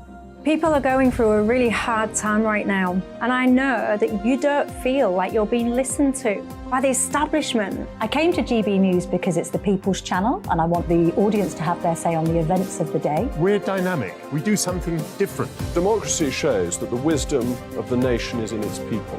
I get to travel to find out what the story is from a personal perspective. The British people aren't fools. We know when we're not being told the full story. We've got to work out how Britain moves forward from this. It's the best country in the world. The establishment had their chance. Now we're here to represent your views. Britain's watching. Britain's watching. Britain's watching. We're proud to be GB News. The People's Channel. Britain's news channel. Join me, Patrick Christie's Monday to Friday, 3 till 6. We tackle the day's news agenda like you've never seen before. It's high tempo, high octane, the most controversial topics, and the best guests. You will not be able to take your eyes and ears off it. I'm not afraid to ask the questions that you really want answered. 3 till 6 p.m, Monday to Friday on GB News, the People's Channel, Britain's news channel. I'm Andrew Doyle. Join me at 7 o'clock every Sunday night for Free Speech Nation, the show where I tackle the week's biggest stories in politics and current affairs with the help of my 2 comedian panellists and a variety of special guests. Free Speech Nation, Sunday nights from 7 on GB News, the People's Channel, Britain's news channel.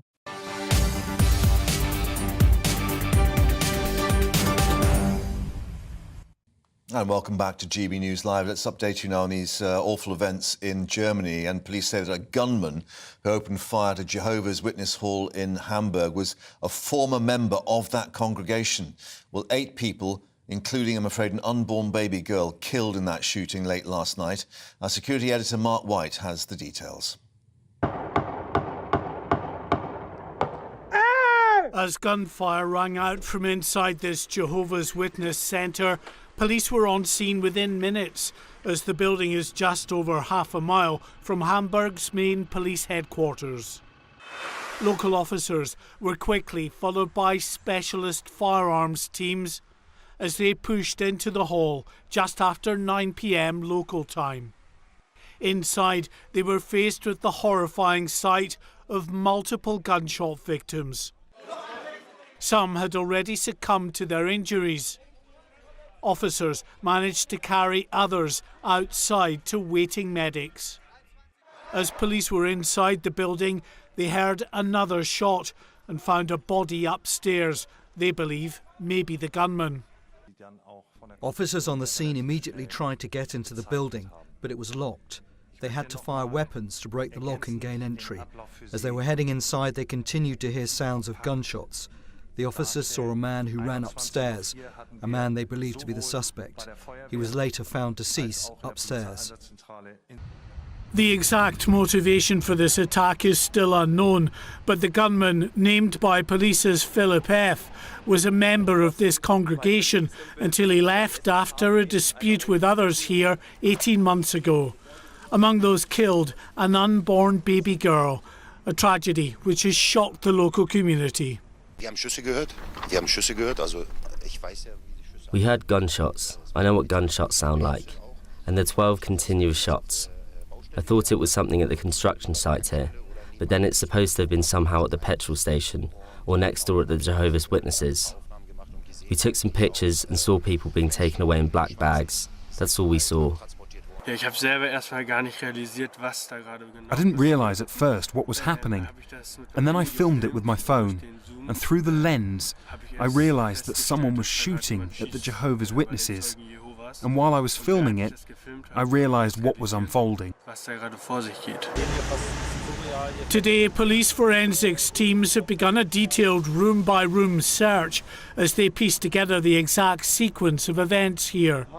Investigators say they're not looking for any outstanding suspects. 4 of the injured are reported to be critically ill in hospital. Mark White, GB News. Well, let's get more now with Mark joining us in the studio, because Mark, obviously the police have been talking to reporters and providing more details. And just looking at the pictures there, obviously the inference originally must have been this could have been some kind of terrorist incident because of the location. Yeah, we know just through the history of such events that these huge mass casualty events, marauding gun attacks, are often down to terrorism. So in the first instance, that's uppermost in the minds of police responding and indeed the investigators. But they were able to quickly ascertain that this individual who shot himself on the premises was actually known to those that he attacked. He'd been a member of that congregation himself until just about 18 months ago. He's been named as Philip F. The Germans always just give the last initial under their privacy rules, but say he was a man in his 30s, had a falling out with members of the congregation, so left with some quite bad feeling, and that may well have been the motivating factor here. But it was just after 9 o'clock last night that he attacked this building. There was 50 people inside taking part, we understand, in a prayer meeting when he opened fire, first of all, through the window and then got into the premises. Yeah. No, we don't know, obviously, if this was indiscriminate shooting, whether he was targeting people, but the awful fact there's an unborn child as one of the victims. And one suspects if the police hadn't been on the scene so quickly, more could have died. Yes, well, as I say, 50 inside. The death toll, 7 innocent victims, 8 including the shooter himself, and about 8 or more injured as well. So yes, you're right. It could have been much worse. The first police in attendance at the scene were about 4 minutes after receiving those calls. Police headquarters very nearby. I see. So that was able to get that reaction. And I guess the number of police reacting because, as we were discussing, that they didn't know what they were going to be dealing with when they got there. Yes, I mean, they are routinely armed in Germany anyway, so attending the scene to begin with, police had access to firearms to be able to try to push in. They couldn't actually get into the building to begin with because the door they were trying was locked. They had to use their firearms to shoot the lock off and then make their way in. And according to the police chief in that news conference, as they were bursting their way into the premises, they could hear the continuing gunfire inside. Clearly, this suspect, Philip F., was going round room by room and targeting his individuals. Now, while you're here, of course, you've been following throughout the year for us the issue of the boats crossing, and you identified that 3,000 in the first month or so of this year. We are being... the suggestions are that the figure that we might get from James Cleverly, the Foreign Secretary, that's being offered to the French to help cross-channel coordination on this could be now 200 million, whereas it was some 63 million in total so far, an extra 300 French staff on the beaches. Yeah, I mean, if it's 200 million, I think there will be a lot of anger and scratching of heads over that particular sum. This is an annual sum that gets renewed each year. I mean, people talk about it as, you know, a new deal with the French. It's just a recurring deal that we give the French X amount of money to ensure that they bump up their security. Right. Initially, it was at the ports to, if you remember, to protect the lorries. Yeah. And that's and still the fencing and so on. Infrastructure is still there. The extra patrols are still there. Then that's been extended, and clearly it has been added too. So the last annual renewal was £63 million, which was a lot of money last year when Priti Patel agreed that with her French counterpart. If it, as you're saying, is 200 million, that's an awful lot. You would think that there must be some kind of programme that they've come up with. Absolutely, that they are going to come up with to try to stop the boats. The difficulty that we have, though, is yes, the police are having some successes, and they've been filmed actually running up to the boats, puncturing them. Yeah, as you've been seeing yourself on the beaches. But all that happens, because those people on the beaches that are about to take to the boats, they're not detained, Mark. They simply just run off into the dunes to try again. Wait for the next boat. There are plenty of boats because the criminal gangs involved in a very lucrative multi-million-pound industry, and that's multi-million pounds every week. Because they're charging, you know, £4,000 a head with 50 people at times on each of these boats, multiple boat launches every day. You can see, As you know, where the money is to be made. For them, it's more profitable than like smuggling drugs. Yeah, so, it absolutely is. I mean, and they have a well-sourced supply line now, having been at this for several years. So, yeah, they get a boat or two punctured, they just replace them pretty quickly. Mark, thank you for that. We'll see if there are any figures. Of course, that joint news conference coming up at 2 o'clock in Paris. Thanks very much indeed. But let's update you now on events at Manchester Crown Court, with the trial concerning the murder of 9-year-old Olivia Pratt-Corbell continuing. Thomas Cashman charged with the murder of Olivia, who was shot inside her home in Liverpool on the 22nd of August last year. The 34-year-old also accused of attempted murder, wounding with intent, and possessing a firearm with intent to endanger life, but denying all charges. Well, let's get more now with our Northwest reporter, Sophie Reaper, who's been following the case for us. Sophie, what's been said in court today? Well, this morning, court has heard from a witness who can't be named for legal reasons. That was via a pre-recorded police interview in which the witness recalled exactly what they remember from the night of the attack last August. The witness began by saying they were asleep and they remembered being tapped repeatedly on the leg, and then they heard someone saying, "It's Tommy, it's Tommy." The witness said, "I thought it was a nightmare." They then recalled Thomas Cashman stuttering with his hands on his head, saying he'd been told by a source that someone was coming for him. The witness told police he's went to get them before they got him, and later that he'd said something along the lines of, "Lad, I've done Joey, I've done Joey." The jury then heard that Mr. Cashman reportedly asked the witness for some clothing, to which they obliged, giving him a pair of navy blue tracksuit bottoms. Later in the interview, the witness confirmed that a pair of tracksuit pants recovered from Mr. Cashman's sister's house was indeed the same pair of pants they had given to him the night of the incident. Finally, the witness recounted their anger with Mr. Cashman, saying to the police, "I want to see Tommy and ask him why he chose to come to my house. He's jeopardised everyone else's life just to save his own back." Now, court has concluded today here in Manchester. It's due to resume again on Monday morning, when we're expecting to hear the other half of the evidence from this witness. Sophie, thank you very much indeed for updating us with the latest from Manchester Crown Court. Thank you. Well, coming up, we'll be updating on the very latest from Paris, that joint news conference with President Macron and Prime Minister Rishi Sunak due at 2 o'clock. We'll have that for you live here. Stay with us.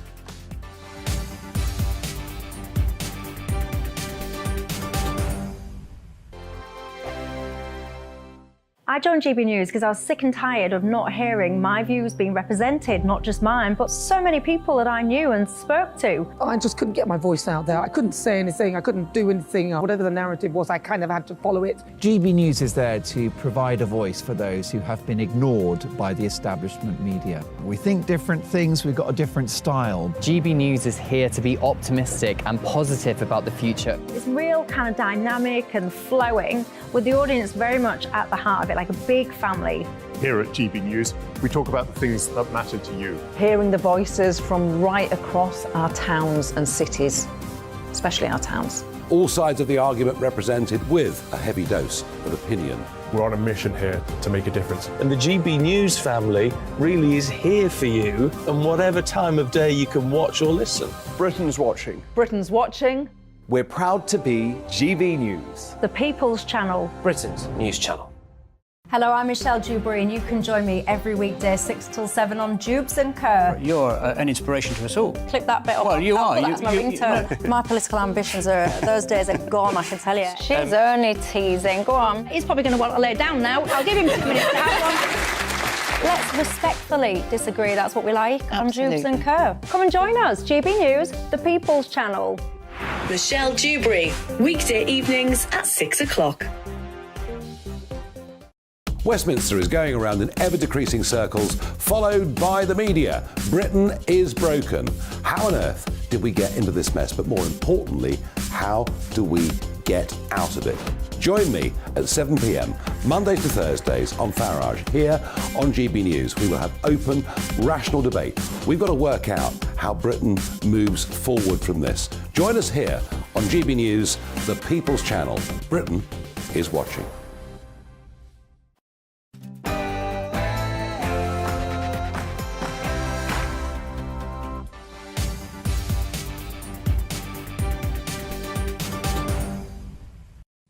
No, we'll be taking you to Paris shortly.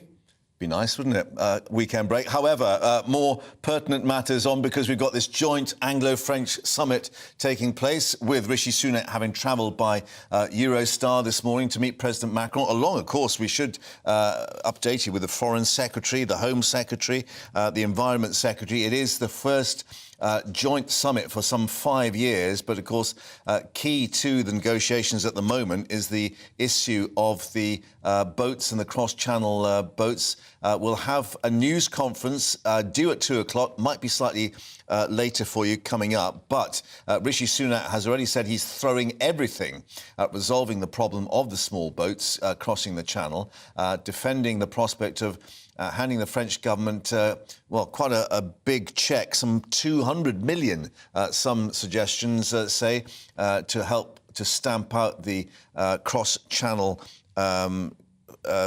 journeys. I think 70 or 63 million has already gone to the French. Let's bring in Paris-based journalist Peter Allen to update us on this. And Peter, clearly, as we've been hearing from some voices in France, not quite so much of an issue for the French as it is for the British, but we do have these tented areas on the French coast and problems for Calais and Saint-Gat and so on continuing.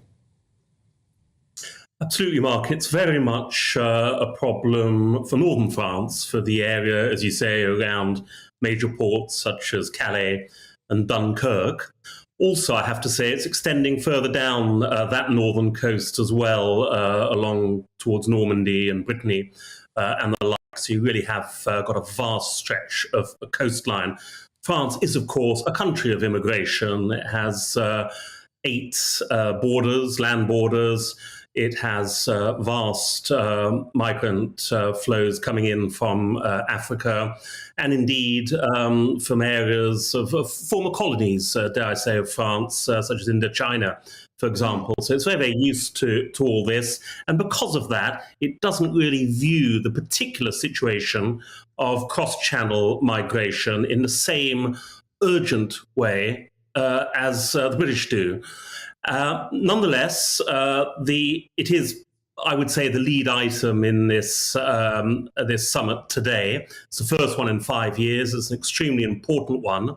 And the suggestion is, as you said, Mark, that Rishi Sunak is throwing everything at getting some kind of agreement to deal with this appalling problem, which is literally leading to deaths. I remember being up in the Calais area in November 2021 when more than 30 migrants died in a single night. So lot of work to be done.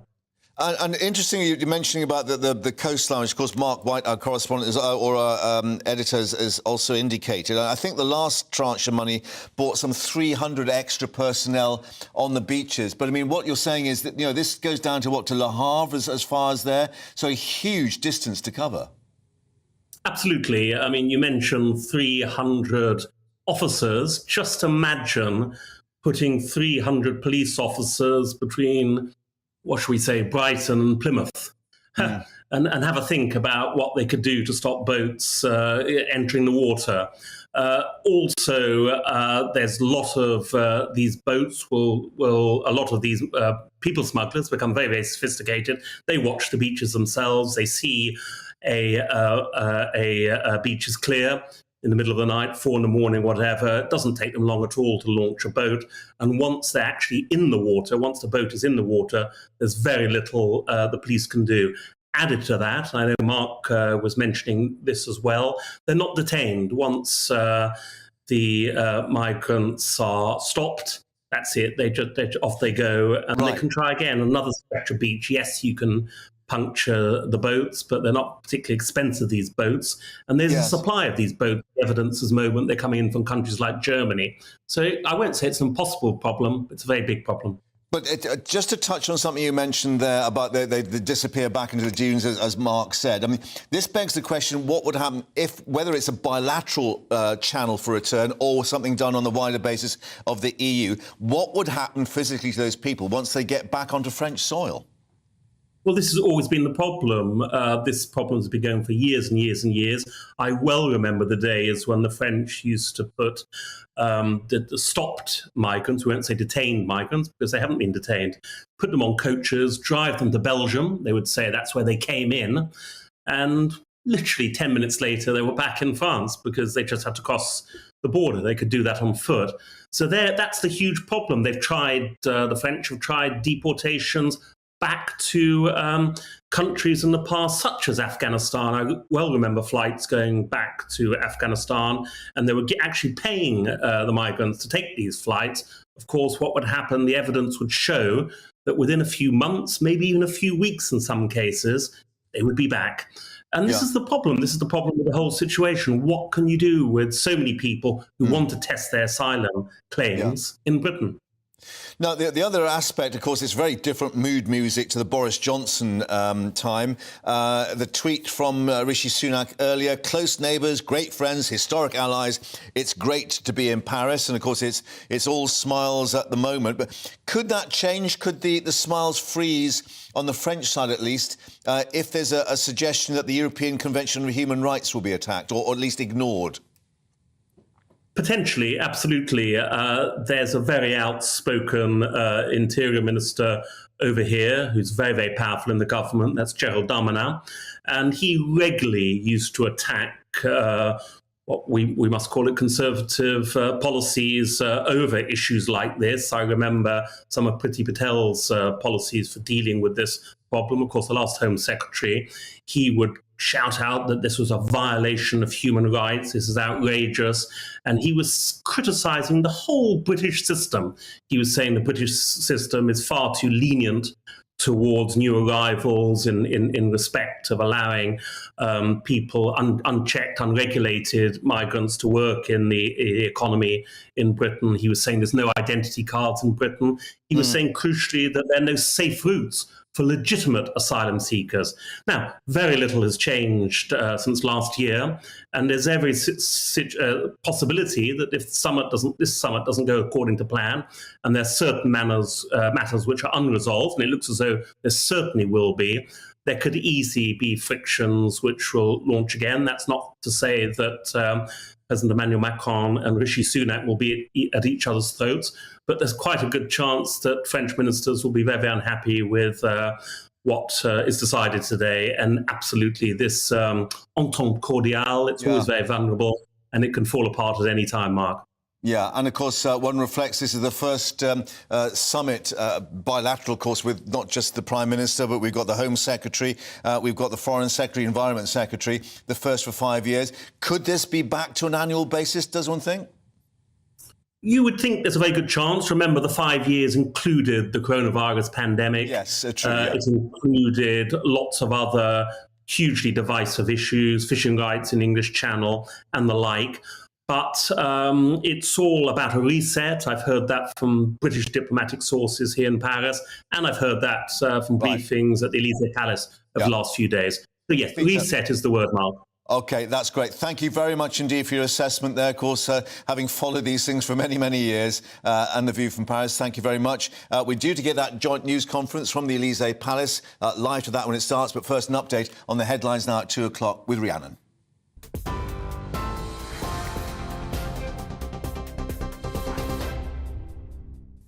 Mark, thank you. Good afternoon. It's coming out to 1 minute past 2. Your top stories from the GB newsroom.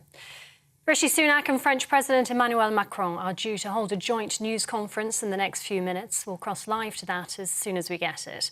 The Prime Minister's in Paris for the first bilateral summit between the two countries in 5 years. He's been holding talks with Emmanuel Macron at the Élysée Palace. Mr. Sunak says he's throwing everything at resolving the problems of small boats in the English Channel. The UK government's looking to build on joint efforts to stop migrants from making the crossing. Foreign Secretary James Cleverly explains. The money that we have been spending with the French authorities has made a difference. There have been many, many more people making the attempt. But as I say, the French have stopped around half of the attempted crossings, and we're looking at finding ways of working with them to try and do more. While Shadow Immigration Minister Stephen Kinnock told us what's really needed is a bilateral returns agreement where those arriving on British shores unlawfully are immediately returned. Got to do the returns deal first and get a system in place which is enabling us to send people back to either the European Union or another safe third country, or of course to their country of origin. And until you've got that deal in place, frankly, the legislation that we're going to be discussing in Parliament next week is not worth the paper it's written on. The UK economy grew by 0.3% in January. The latest data from the Office for National Statistics shows a bounce back from the fall seen in December last year. The Chancellor says the return to growth proves the economy is more resilient than many expected. Ahead of his spring budget on Wednesday, he added there's still a long way to go. The Labour leader, meanwhile, has discussed his plans to prioritise Scottish innovation to boost the economy. Sir Keir Starmer's in Glasgow with Shadow Chancellor Rachel Reeves. He says Scotland's creativity has been held back by governments at Holyrood and Westminster.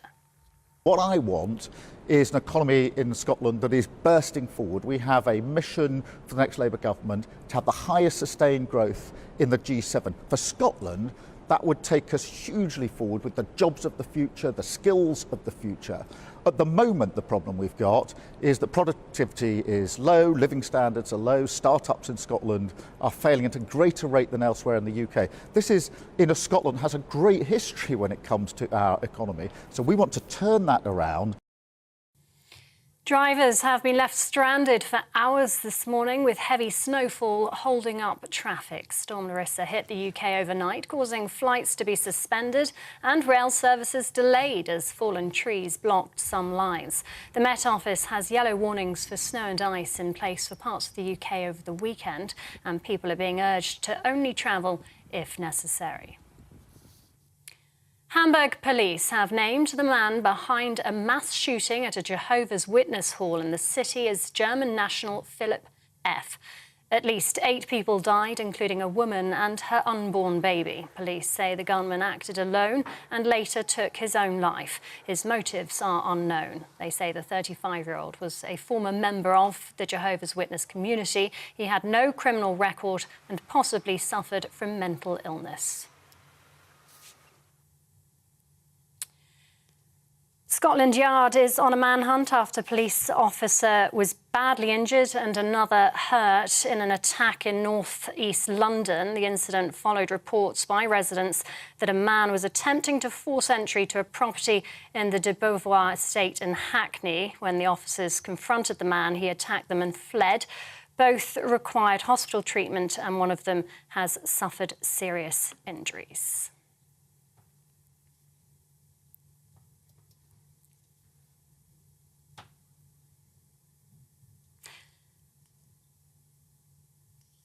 This is GB News. We'll bring you more as it happens. Now, though, it's back to Mark.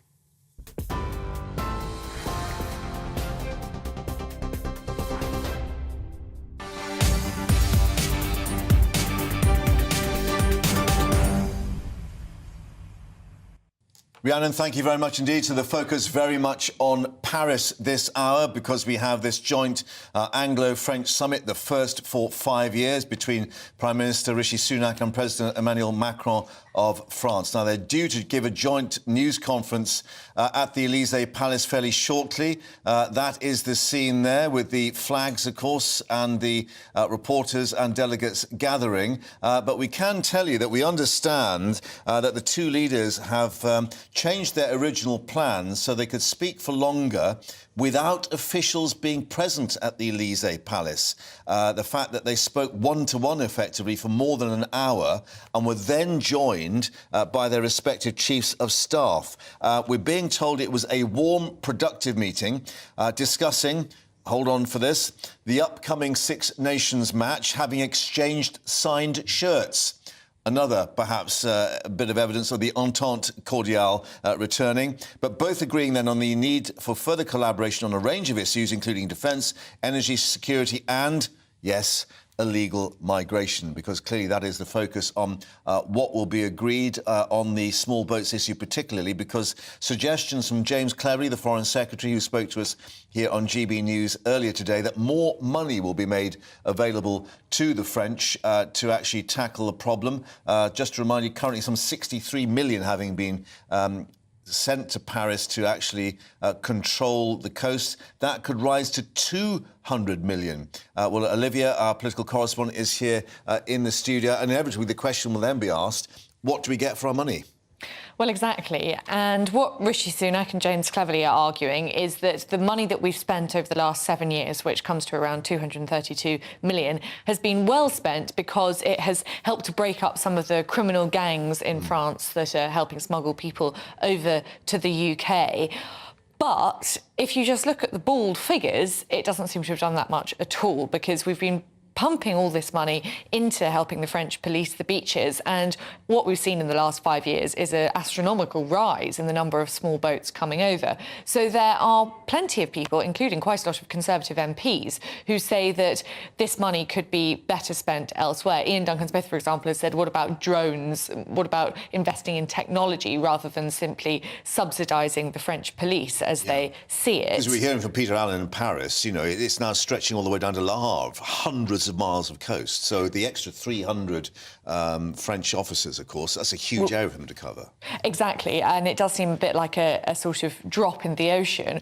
On the other hand, it's what the French are asking for, and at this point, it is pretty crucial to keep Emmanuel Macron happy, because ultimately it seems that the only real way that we can long-term stop the boats, as the Conservative machine likes to put it. The promise that he's made in his New Year statement. Yeah, the promise that he's made, which he's essentially staked his premiership on this. We shouldn't underestimate the importance of Rishi Sunak managing to stop the boats.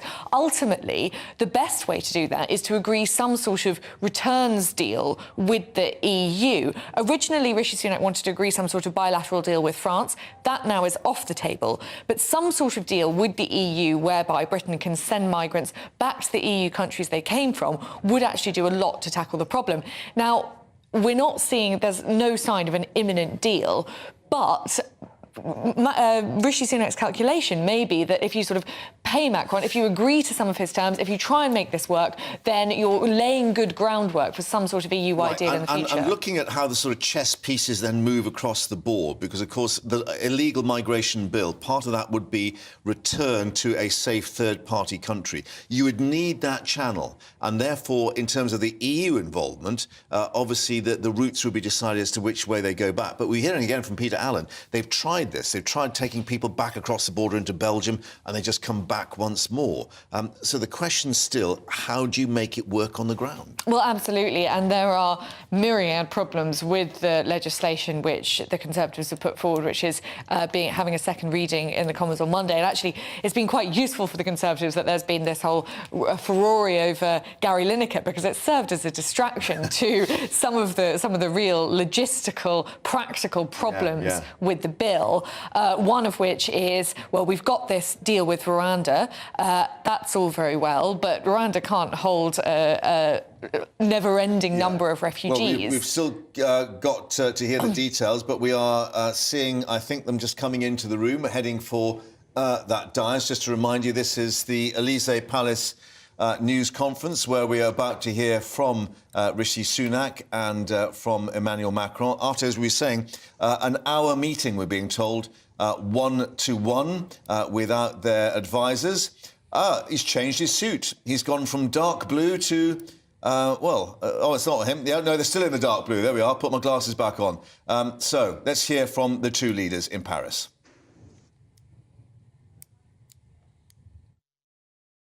Monsieur le Premier ministre, cher Rishi, mesdames et messieurs les ministres, mesdames et messieurs, très heureux, Monsieur le Premier ministre, de retrouver ici et de nous retrouver ici rassemblés à l'Élysée pour le sommet bilatéral franco-britannique, 6e dans ce format. Je veux vous remercier ainsi que vos ministres.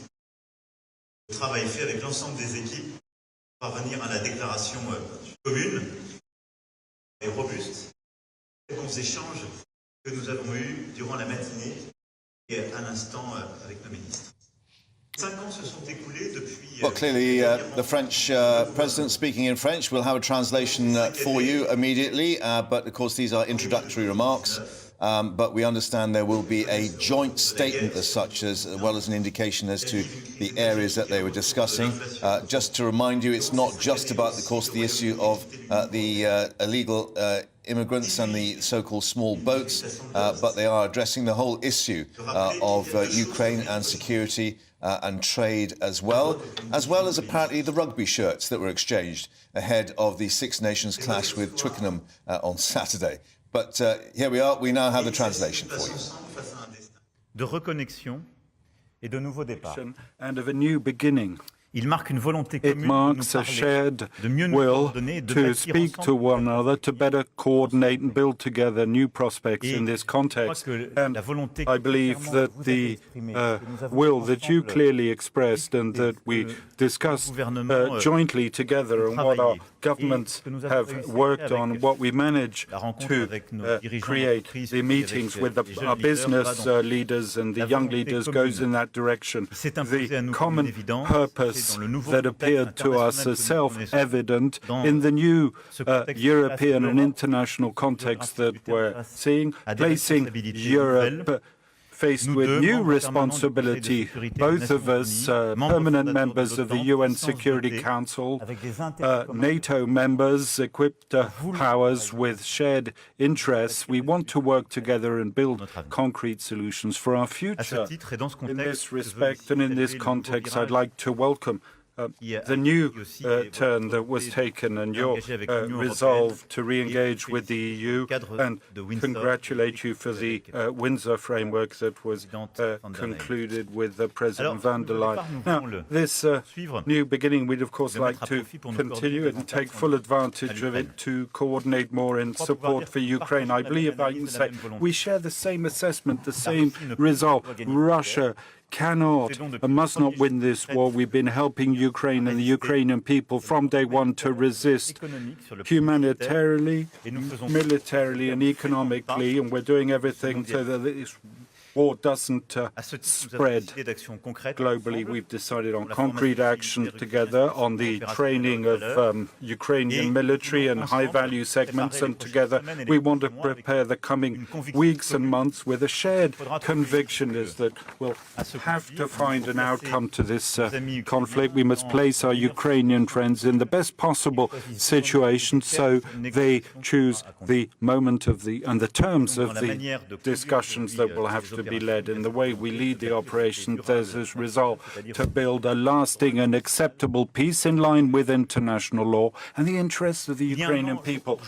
A year to the day in Versailles, there was a major European Council where we were defining the terms of European strategic autonomy, and during which we affirmed that Ukraine belonged to the European family. This strategic autonomy is also forged through a heightened need to build renewed ties with your countries. In terms of security and defense, we've discussed at length here how to bolster over and above the Russian aggression in Ukraine, to strengthen our shared capabilities, to work more on interoperability, operational, technical and human thinking, in particular of our resolve to work ambitiously on the future anti-ship missile, the future cruise missile, interoperability of our future systems, and in areas as different as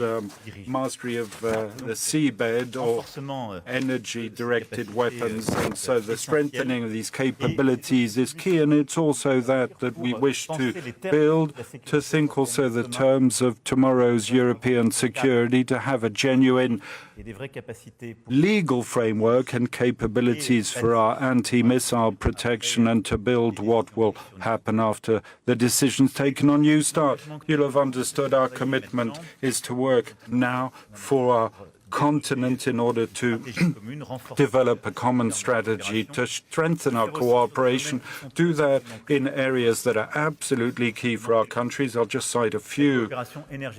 Energy cooperation in this regard. This cooperation wasn't impacted by Brexit. It's bilateral, it's strong. It's the fruit of profound choices that you made of complementarity between models. Nuclear with Hinkley Point C and the most visible operationalization of cooperation in the sector. Size will see that we support fully, which will be an opportunity for new economic dynamism, and the resolve to continue this shared projects in civilian nuclear power and to strengthen our projects and cross investments. We saw that once more this morning in terms of renewable energy. You have expertise and capabilities that are significant, offshore wind notably, and to have coordination in our low-carbon hydrogen strategy. I believe I can say that our interests converge fully. Same commitment on the environmental front, with a shared ambition, accelerate our exit from fossil fuels, but also reform our international financial architecture, support against the fight of climate change, preparing the results of the summit to be held in Paris on the 23rd of June on the new financial pact, strengthen our joint commitments on defending biodiversity, and this through the various milestones in the year, the end-of-year COP to finalize joint achievements. And in the fight against illegal immigration, we wish to make progress in lockstep. We're aware of the human issues and the extreme sensitivity of these issues. Together, we're already acting, and I'd like to thank here both our ministers and all their teams who are working closely together. In 22, it's over 30,000 small boat crossings that we prevented. We've dismantled 55 networks of organized crime and made 500 arrests thanks to the work of the joint Franco-British intelligence cell. Last October, we agreed on a renewed, ambitious bilateral framework to continue to fight against illegal immigration. Today, we've decided to continue in that direction, very operationally, concretely, and conscious of the shared nature of our responsibility.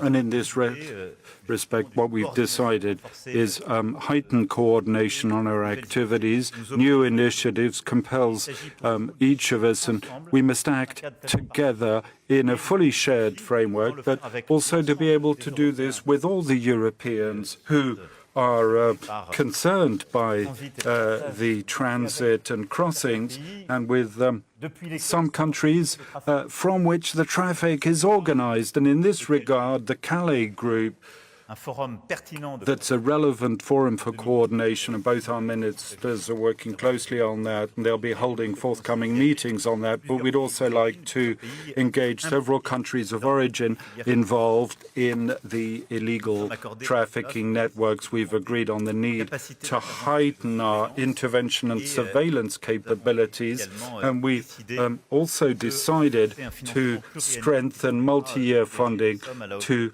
commit sums commensurate with the current need on both sides. And lastly, all the cooperation we've discussed today would be of not much use without concrete actions to strengthen ties between civil societies. We met with British and French businesses that are invested in decarbonisation issues. We're able to announce very tangible projects and demonstrate through example this complementarity, this resolve to move forward together.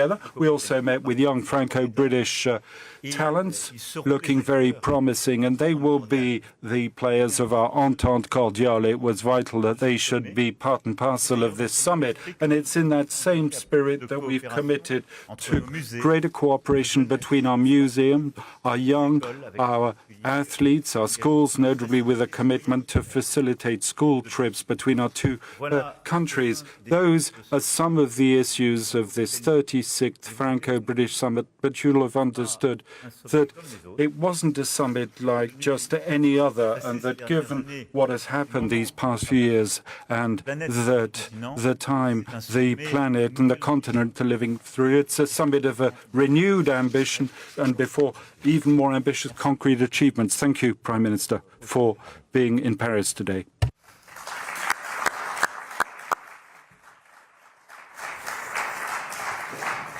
Monsieur le Président, Emmanuel, thank you for hosting us here today. Now, if we're honest, the relationship between our two countries has had its challenges in recent years. And I'm not just referring to France knocking England out of the World Cup, but I believe today's meeting does mark a new beginning, an entente renewed. We are looking to the future, a future that builds on all that we share, our history, our geography, our values, and a future that is far more ambitious about how we work together to improve the lives of the people that we serve. We've discussed every aspect of our crucial alliance today and made important progress in 3 areas in particular: illegal migration, energy, and security. Emmanuel and I share the same belief. Criminal gangs should not get to decide who comes to our countries. Within weeks of my coming into office, we agreed our largest ever small boats deal. And today we've taken our cooperation to an unprecedented level to tackle this shared challenge. We're announcing a new detention centre in northern France, a new command centre bringing our enforcement teams together in one place for the first time, and an extra 500 new officers patrolling French beaches. All underpinned by more drones and other surveillance technologies that will help ramp up the interception rate. And the legislation the UK has introduced this week supports this, because it's designed to break the business model of the criminal gangs and remove the pull factors bringing them to the Channel coast.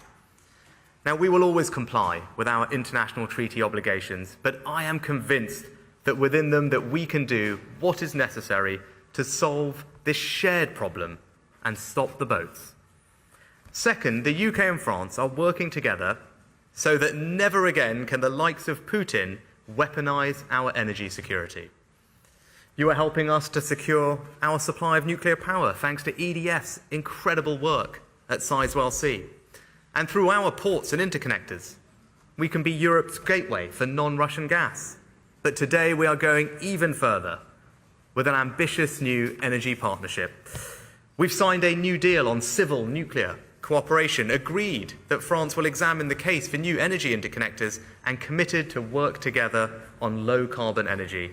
Together, I believe we are creating a future where every watt of energy powering our homes and industry will come from secure, sustainable, and reliable sources. Third, the UK and France share a special bond and a special responsibility. When the security of our continent is threatened, we will always be at the forefront of its defence. And today we're going even further to strengthen our security and defence cooperation. We've agreed to train Ukrainian Marines, helping to give Ukraine a decisive advantage on the battlefield and for Ukraine to win this war. To increase the interoperability of our forces, harnessing the full potential of the combined Joint Expeditionary Force. To promote security and stability in the Indo-Pacific, coordinating our carrier deployments. And we will jointly explore the development of complex weapons like air defence, combat air and long-range weapons. Now, for decades, we've been two of the world's biggest defence powers and leading contributors to NATO, and we will continue to stand together for freedom, democracy and the rule of law. Finally, today there has also been a celebration of the richness of our cultures, all that we give to each other and all that we learn from each other. So we've agreed to make it easier for our children to go on school exchanges and our museum creators, writers and artists to create and collaborate together. And that brings me to my concluding thought, that for all the agreements that we've reached today, in the end, it's about people, the bonds of family, friendship and solidarity that we share. And there's no greater example of that human connection than the sympathy of the French people on the passing of Her Majesty the Queen. And I want to thank you personally, Emmanuel, for the graciousness of your words. They said everything about you as a leader and as a friend of Britain. You know, I've learned very quickly in this job that there are some things you can control and some things that you can't. And one thing that you can't control is who you get as an international counterpart. I feel very fortunate to be serving alongside you and incredibly excited about the future that we can build together. Merci, mon ami.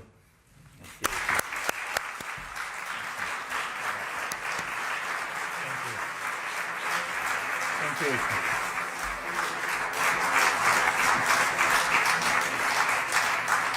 Merci beaucoup, Monsieur le Président, Prime Minister. On va passer aux questions des journalistes. Going to move on to the questions of the journalists. Thank you. Chris Mason from BBC News. The same question to you both, if I may. Do you think you'll ever be able to arrange a deal where migrants leaving France for the UK are returned to France? Thank you. Sure. Yeah, I'll take that. Thanks, Chris. I think what you've seen today is an unprecedented level of cooperation on tackling this shared challenge, because that's what it is. It's a shared challenge. It's not just the UK that's grappling with illegal migration. It's not just France. It's countries across Europe. And now our partnership is incredibly strong. I think the work that our two Home Secretaries, Suella and Gerard, have done over the past few months has been unlike anything that anyone's ever seen. And you're seeing the fruits of that cooperation today with a new agreement, new investment, and that will help both of us stop the cycle of these criminal gangs. And going forward, there will be more that we can do. We started that last November, we've built on it today, and we'll continue cooperating. As the President said, and he'll probably talk about, the Calais Group is another important forum for these conversations to happen with other Northern European countries. And I'm sure Emmanuel probably will talk a little bit about the EPC.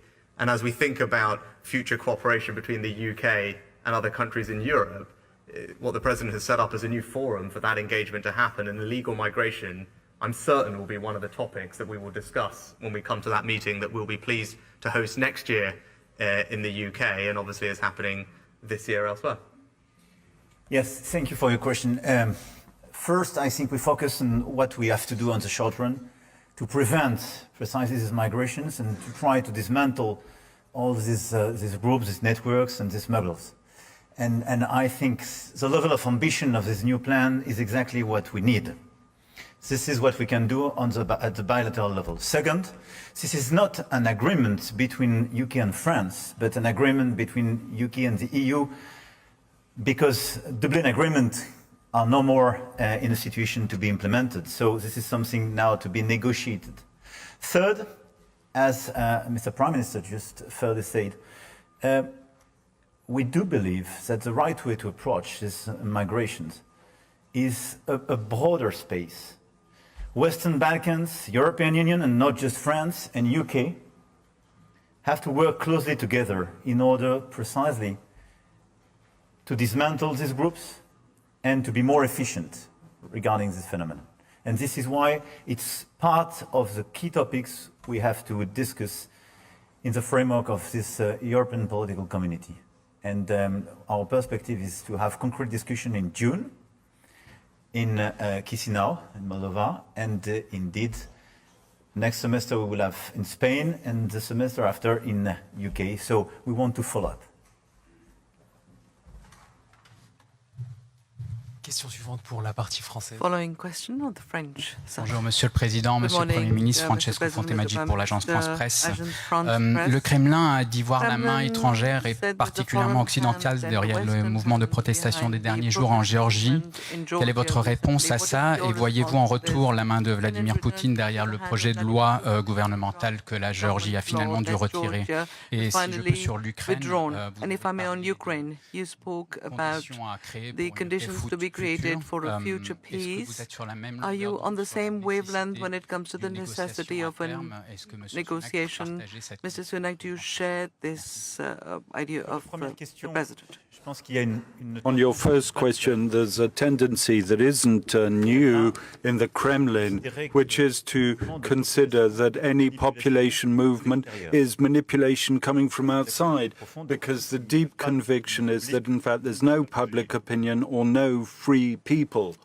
We are entitled as an old democracy to believe the opposite. And so I won't describe what has happened, but we mustn't lapse into that rather summary explanation. However, Georgia today is affected by worrisome movements, and we saw images these past few days worrying.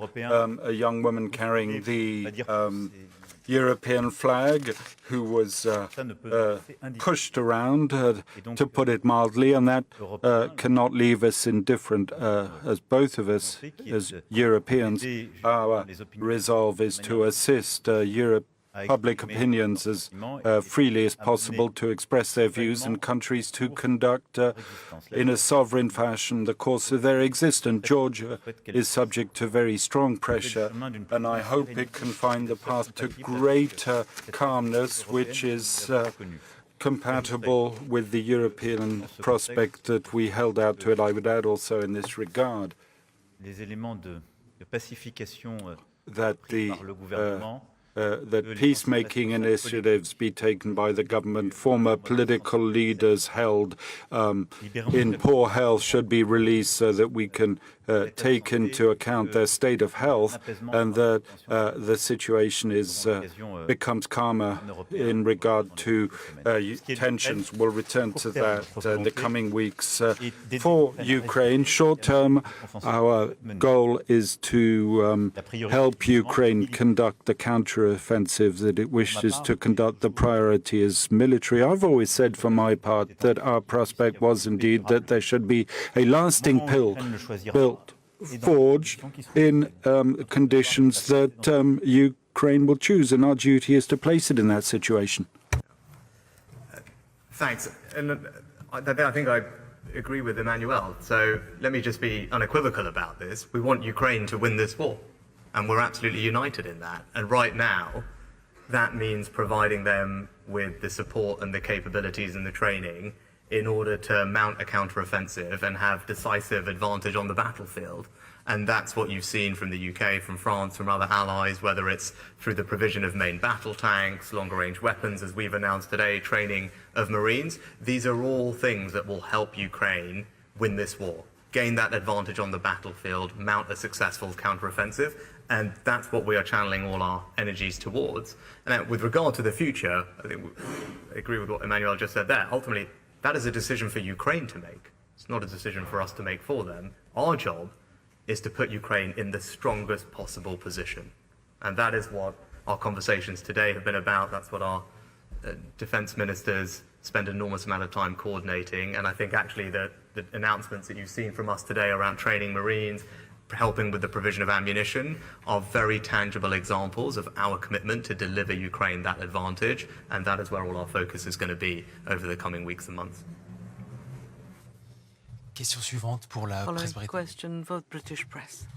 Oliver Wright from The Times. Prime Minister, the UK has already spent around £300 million supporting French efforts to stem small boats, but the boats have kept coming. The UK is now promising around £500 million more. What makes you think that this money will be any more effective? President Macron, if I may, do you think Britain and France can ever be as close as they were before Brexit? I'll take your first one. I think just a couple of things. I think you described it as French efforts. Let's just be clear. These are joint efforts, right? That's the first thing to recognise. These are efforts by our teams jointly on the ground to tackle what is a shared challenge. And that's the first thing to get across. So now you talked in terms about our previous investment. Actually, Emmanuel mentioned it in his remarks, right? 50 different criminal gangs broken, almost 500 arrests made. And just this year, thousands of boats stopped. Right, that is the result of a partnership that is working and is delivering. Now, is the situation still challenging? Of course it is, right? And that's because there is a global migration problem that we are seeing the impact of on our shores and across Europe. And as we saw recently, tragically, people dying off the coast of Italy. Now, there are global forces at play, but we are working incredibly hard to try and break that cycle. And I think the cooperation that we've had, and especially since last November, has really made a difference. And the announcements that we've made today will make an even bigger difference going forward. And I've always been clear, there's no one solution to solving this very complicated problem, and nor will it be solved overnight. Right? But there's, our new legislation will help, and I've always said cooperation with our allies, especially France, is an important part of that. But where we can make investments alongside Emmanuel and France, we're not doing this alone, we're jointly investing in all these operations. Or indeed upstream to disrupt criminal crime gangs, whether it's in the Balkans or elsewhere. Those are good investments for the UK to make if they stop people coming and reduce the pressure on our asylum system in our hotels. And I actually think today's agreements represent a very positive step forward, and the level of cooperation and integration is going to make a difference. And I think we are confident, our teams are confident, that you're going to see the benefit of that on the ground, and that's what we're going to deliver. Look, this is my wish, but it depends on what we will do in the coming months and years. On the short run, what we have to do is to fix the consequences of the Brexit. A lot of issues we have are direct consequences of the Brexit, and probably some of these consequences were underestimated, but we have to fix them. Second, we have to deal with the consequences of this war and the new geopolitical context. But what we want to do is now to build new partnerships on defense and security, facing the war, regarding climate change, in order to better coordinate our international activity. And for our businesses and our people, we want to build new links, new relations. And indeed, this European political community is one of those frameworks. I think this is a very relevant political framework to build something new at the level of the continent. My wish, definitely, because it makes sense with our history, our geography, our DNA, I would say, is to have the best possible relation and the closest alliance. But it will depend on our commitment, our willingness, but I'm sure we will do it. Et dernière question pour la presse française.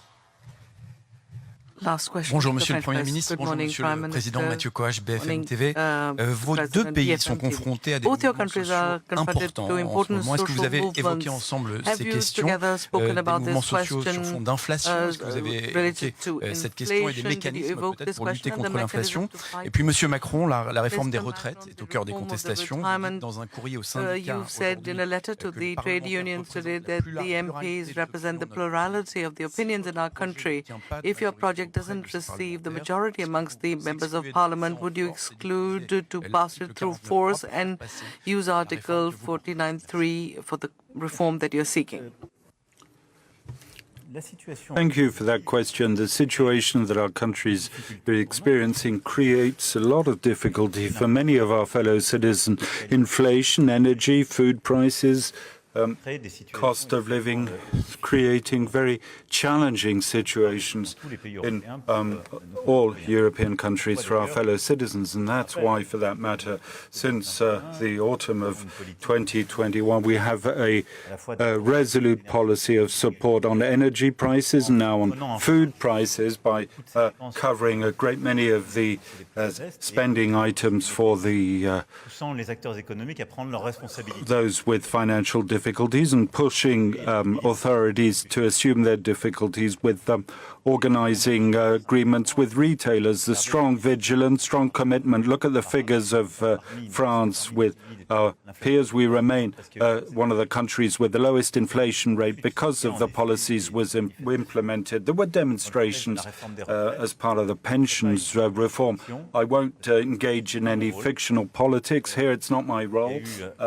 There was a time for union negotiation, then was a time during which the executive work, and then there's the parliamentary time at the House and the Senate. The Senate is working flat out both day and night to review the bill. We must respect that parliamentary time without in any way crafting any possible scenarios of fiction of whatever sort. I'll let the senators work with the government, and then the Parliament will follow the terms of our Constitution so that the legislation process can be completed, neither more nor less. And in a climate of calm, of respect for agreements, disagreements, and a sense of responsibility in the current context. I think when you talk about inflation and the cost of living, the biggest driver of that inflation is energy prices. Right? It's because we've had a war that has weaponized energy supplies, and all of our citizens are paying the price for that.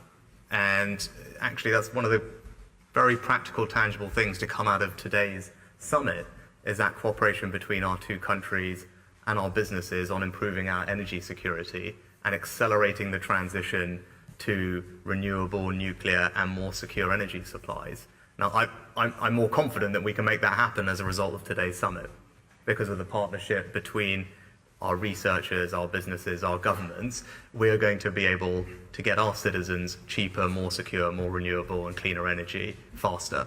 And that's what people should come away from this, seeing that actually these things can make a big difference for the citizens that we're both very privileged to represent. We want to ease the pressures on cost of living for them. The way to do that is to diversify and improve our supply of energy and accelerate that transition to net zero. And we've made good progress on that goal today. And maybe that's a thought that I can close on.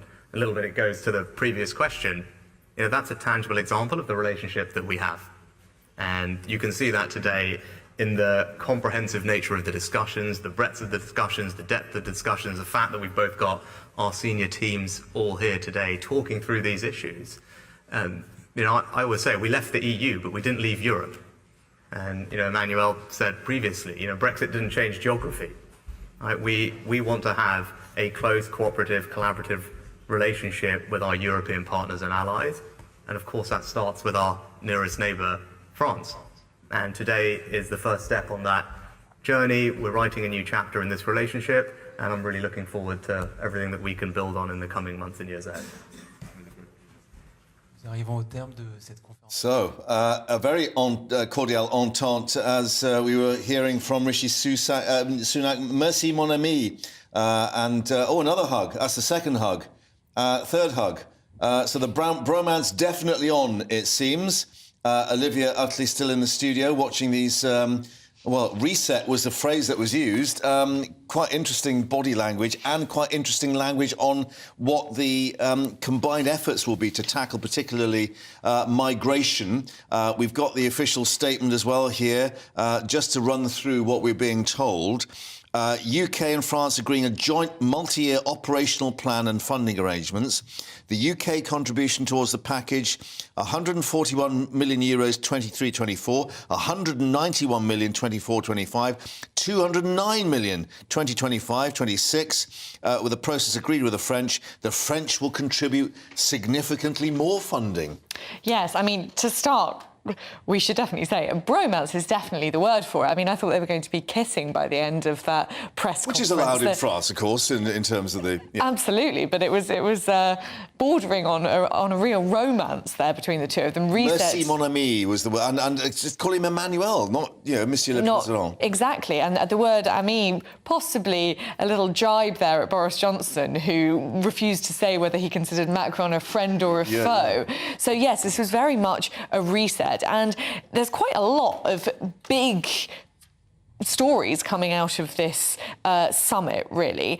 And you can see the wins on both sides. I mean, as far as the British are concerned, Rishi Sunak will be quite pleased with this because what he's managed to get is a detention centre for migrants based in France, which is the first time that's happened.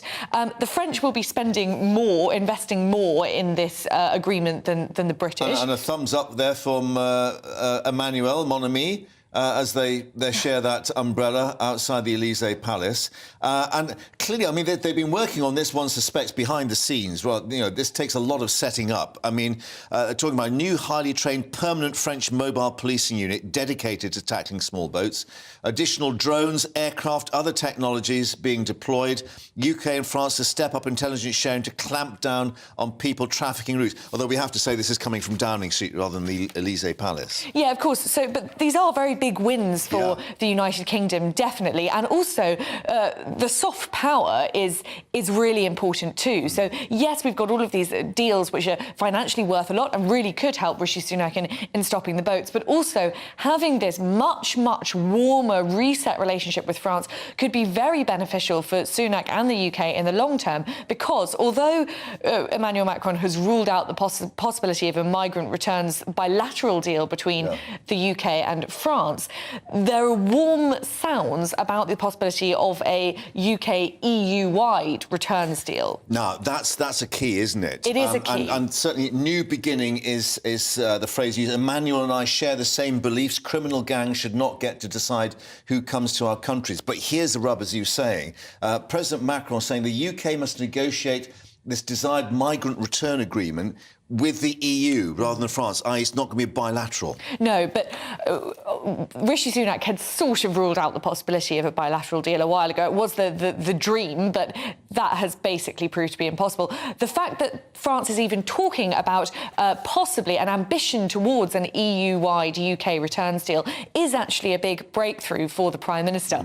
But all of that said, this has cost Britain a lot, and we shouldn't underestimate. More. Yes, and just to put some figures out there, in the last 7 years, Britain has spent roughly 232 million on helping France to police its beaches, on essentially subsidising the French police to try and stop the flow of migrants coming over here. Yeah, exactly. And every time one of these deals has been announced, they've been announced at regular intervals over the last 7 years. These cash packages to France. There have been those who have said that this isn't money particularly well spent, and we're just essentially subsidising the French police. Well, now, as well as exactly. That's 232 million in the last 7 years. Now, Britain has promised 478 million in the next 3 years. So this is an absolutely huge injection of cash from Britain to France. So yes, there are some huge wins for Rishi Sunak here, but it has cost him. Yeah, and one of those things that the money will presumably be spent on, which will be a big capital sum, is a new detention centre. Now, that's going to be in France. We don't know where and how many people it will actually cope with, but one assumes that may well be part of the process of some kind of return channel? Because clearly in terms of the illegal migration bill that we've got coming through, one of the aspects to make that work is to have a safe return channel to a third-party nation, whether that goes back through France to Belgium or whoever. But clearly, this will take time to put in action. Do you think that the ERG group and others will start questioning the amount of money that's being asked to put this into action? I think it's quite possible that they will, and there probably will be quite a lot of angst, not only on the Conservative backbenches, but in the wider public about the idea of a £500 million deal over the next 3 years. But the idea of a detention centre in France really is a big breakthrough for the Prime Minister, and possibly one of the only ways. We know that we have a big problem with housing migrants over here. Telegraph was reporting today that the Home Office is looking for another £2 billion to try and house the 50,000 migrants who are now living essentially in hotels in the UK. So to have that detention centre in France is very good news. And we know that Keir Starmer, for example, when he's asked what he would do to tackle the small boats, he says, without very much detail, that he would tackle the problem upstream. Now, having a detention centre based in northern France is certainly tackling the problem upstream. So it feels a bit as though Sunak's taken Starmer's clothes there. Yeah, OK. Olivia, thank you for that. Let's head back to the Elysee Palace. Tom Harwood, our Deputy Political Editor there, having, of course, travelled across on the Eurostar with Rishi Sunak earlier. Tom, I don't know what your tally is, but I think we counted 3 hugs and the shared umbrella. Quite a reset from Boris Johnson's day. Yes, 3 hugs, pats on the back. Speaking of mes amis from Rishi Sunak, and a little bit of English as well from Emmanuel Macron. This was a relationship rekindled today, and clearly beyond all of the surface level imagery that we're getting, imagery of friendship, that word that has been repeated so many times today, there is some concrete cooperation as well, some commitments to the future, but also quite a lot of money changing hands. I suppose the proof of the pudding here will be in the eating. The Prime Minister was keen to stress how much he believes the deals that have been already in place, most notably that deal that was signed between the United Kingdom and France after COP, the climate summit in Sharm el-Sheikh in Egypt, where these two leaders met for the first time. That led to a boost deal of the United Kingdom and France having for the first time cooperative patrols on beaches around Calais, around northern France. And according to the Prime Minister, according to Number 10, that has had a great deal of success. Dozens of criminal gangs broken. The Prime Minister said again today an almost unbelievable figure of thousands of boats stopped this year alone. It's clear that Number 10 think that that they are onto a winning track with this policy. They just need to do more of it. And that's potentially why we hear that really quite eye-watering figure of almost 600 million, of almost 500 million pounds today. Yeah, and indication, according to the official handout, the French will contribute significantly more funding in terms of those figures, including this new detention centre. One wonders what the reaction will be there in France to this, particularly this discussion then, of course, about the returns agreement with France. I think Rishi Sunak just also saying he hoped in future the UK may still be able to sign a returns agreement with France, although clearly Macron wants that done on an EU basis.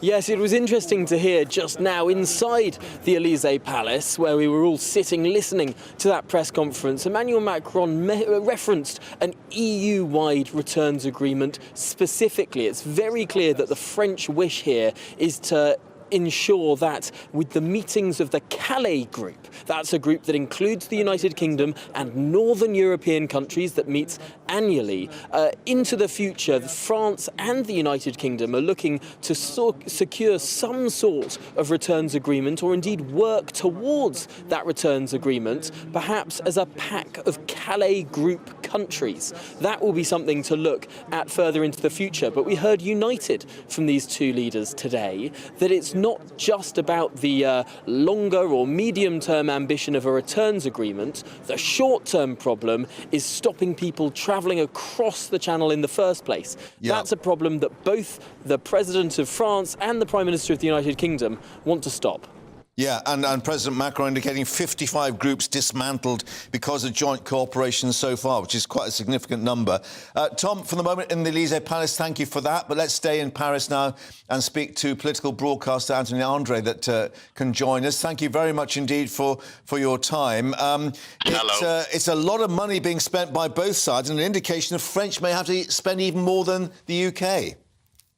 Yes, in France, immigration it's a big problem, for the population, the French population in the north of the country, and the feeling that for a long time, for long years, France was alone to try to block the migrants that want to go in Great Britain, and the cooperation was very bad with Boris Johnson. The relationship between Emmanuel Macron and Boris Johnson was very bad on this issue, in this particular issue. And in France, the problem of immigration is a big issue. Yeah. And the feeling that Great Britain let France manage alone the problem of the migrants. And it's very important that all the northern of Europe, and not only Great Britain and France, progress together. Yes. to find solution on that way. So therefore, the Calais group of northern European nations being addressed rather than perhaps the EU, just for obviously political sensitivities. However, how do you think those people in northern France will react once they learn now that a new detention centre will be placed there? We don't know where and how big, of course. Yes, it's difficult to answer. What is certain is that French people in the north of France have suffered a lot of the jungle of Calais. A lot of migrants were in deep distress.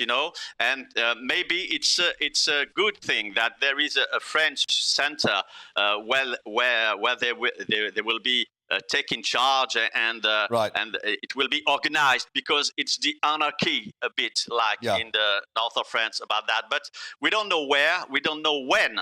And there is an urgent problem, is that people are dying in the channel. Indeed, and on both sides trying to address that. Anthony Andre, thank you very much for your reaction there in Paris to, You're welcome. As I say, a reset in Anglo-French relations. The entente is rather more cordial than it used to be, and indeed, as we say, we had 3 hugs in terms of the two leaders, so a reset in relations. Thank you very much indeed for updating in Paris. We'll have more reaction coming up here on GB News. Merci, mes amis, for being with us here on GB News.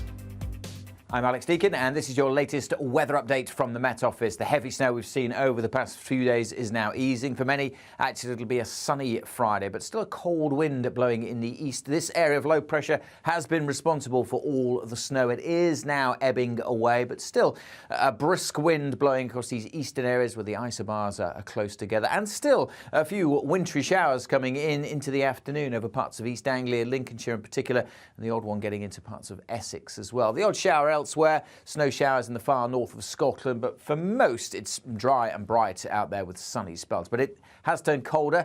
Did briefly turn a little milder yesterday across the south, but we're back to single figures for much of the afternoon and feeling a lot colder in the east with that really cold wind. As we go through tonight, temperatures will plummet. If you're heading out this evening, be prepared for things to turn frosty very quickly.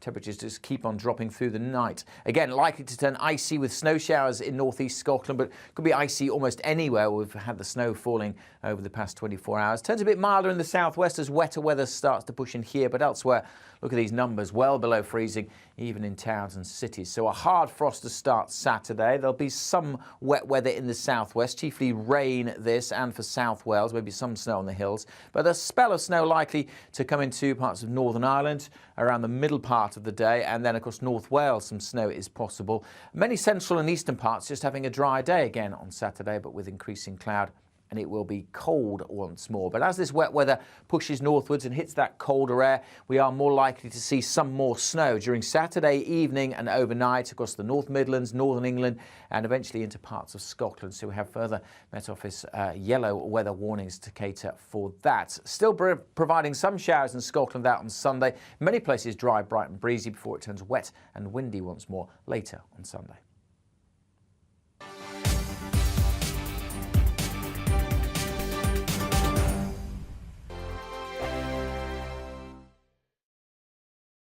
Monday to Thursday nights on GB News. At 6, it's Dubes & Co. 7 o'clock, Farage. At 8, join Jacob Rees-Mogg. And at 9, Dan Wootton Tonight, followed by Headliners. On TV, radio and online. This is GB News. It's all about family, being in people's living rooms, all the interaction and getting to know who our viewers and listeners are. When I was young, my dad used to say, "Nana, stop arguing." I wanted an outlet that would enable me to give my opinion. People are going through a really hard time right now, and I know that you don't feel like you're being listened to by the establishment. I came to GB News because it's the People's Channel, and I want the audience to have their say on the events of the day. We're dynamic. We do something different. Democracy shows that the wisdom of the nation is in its people.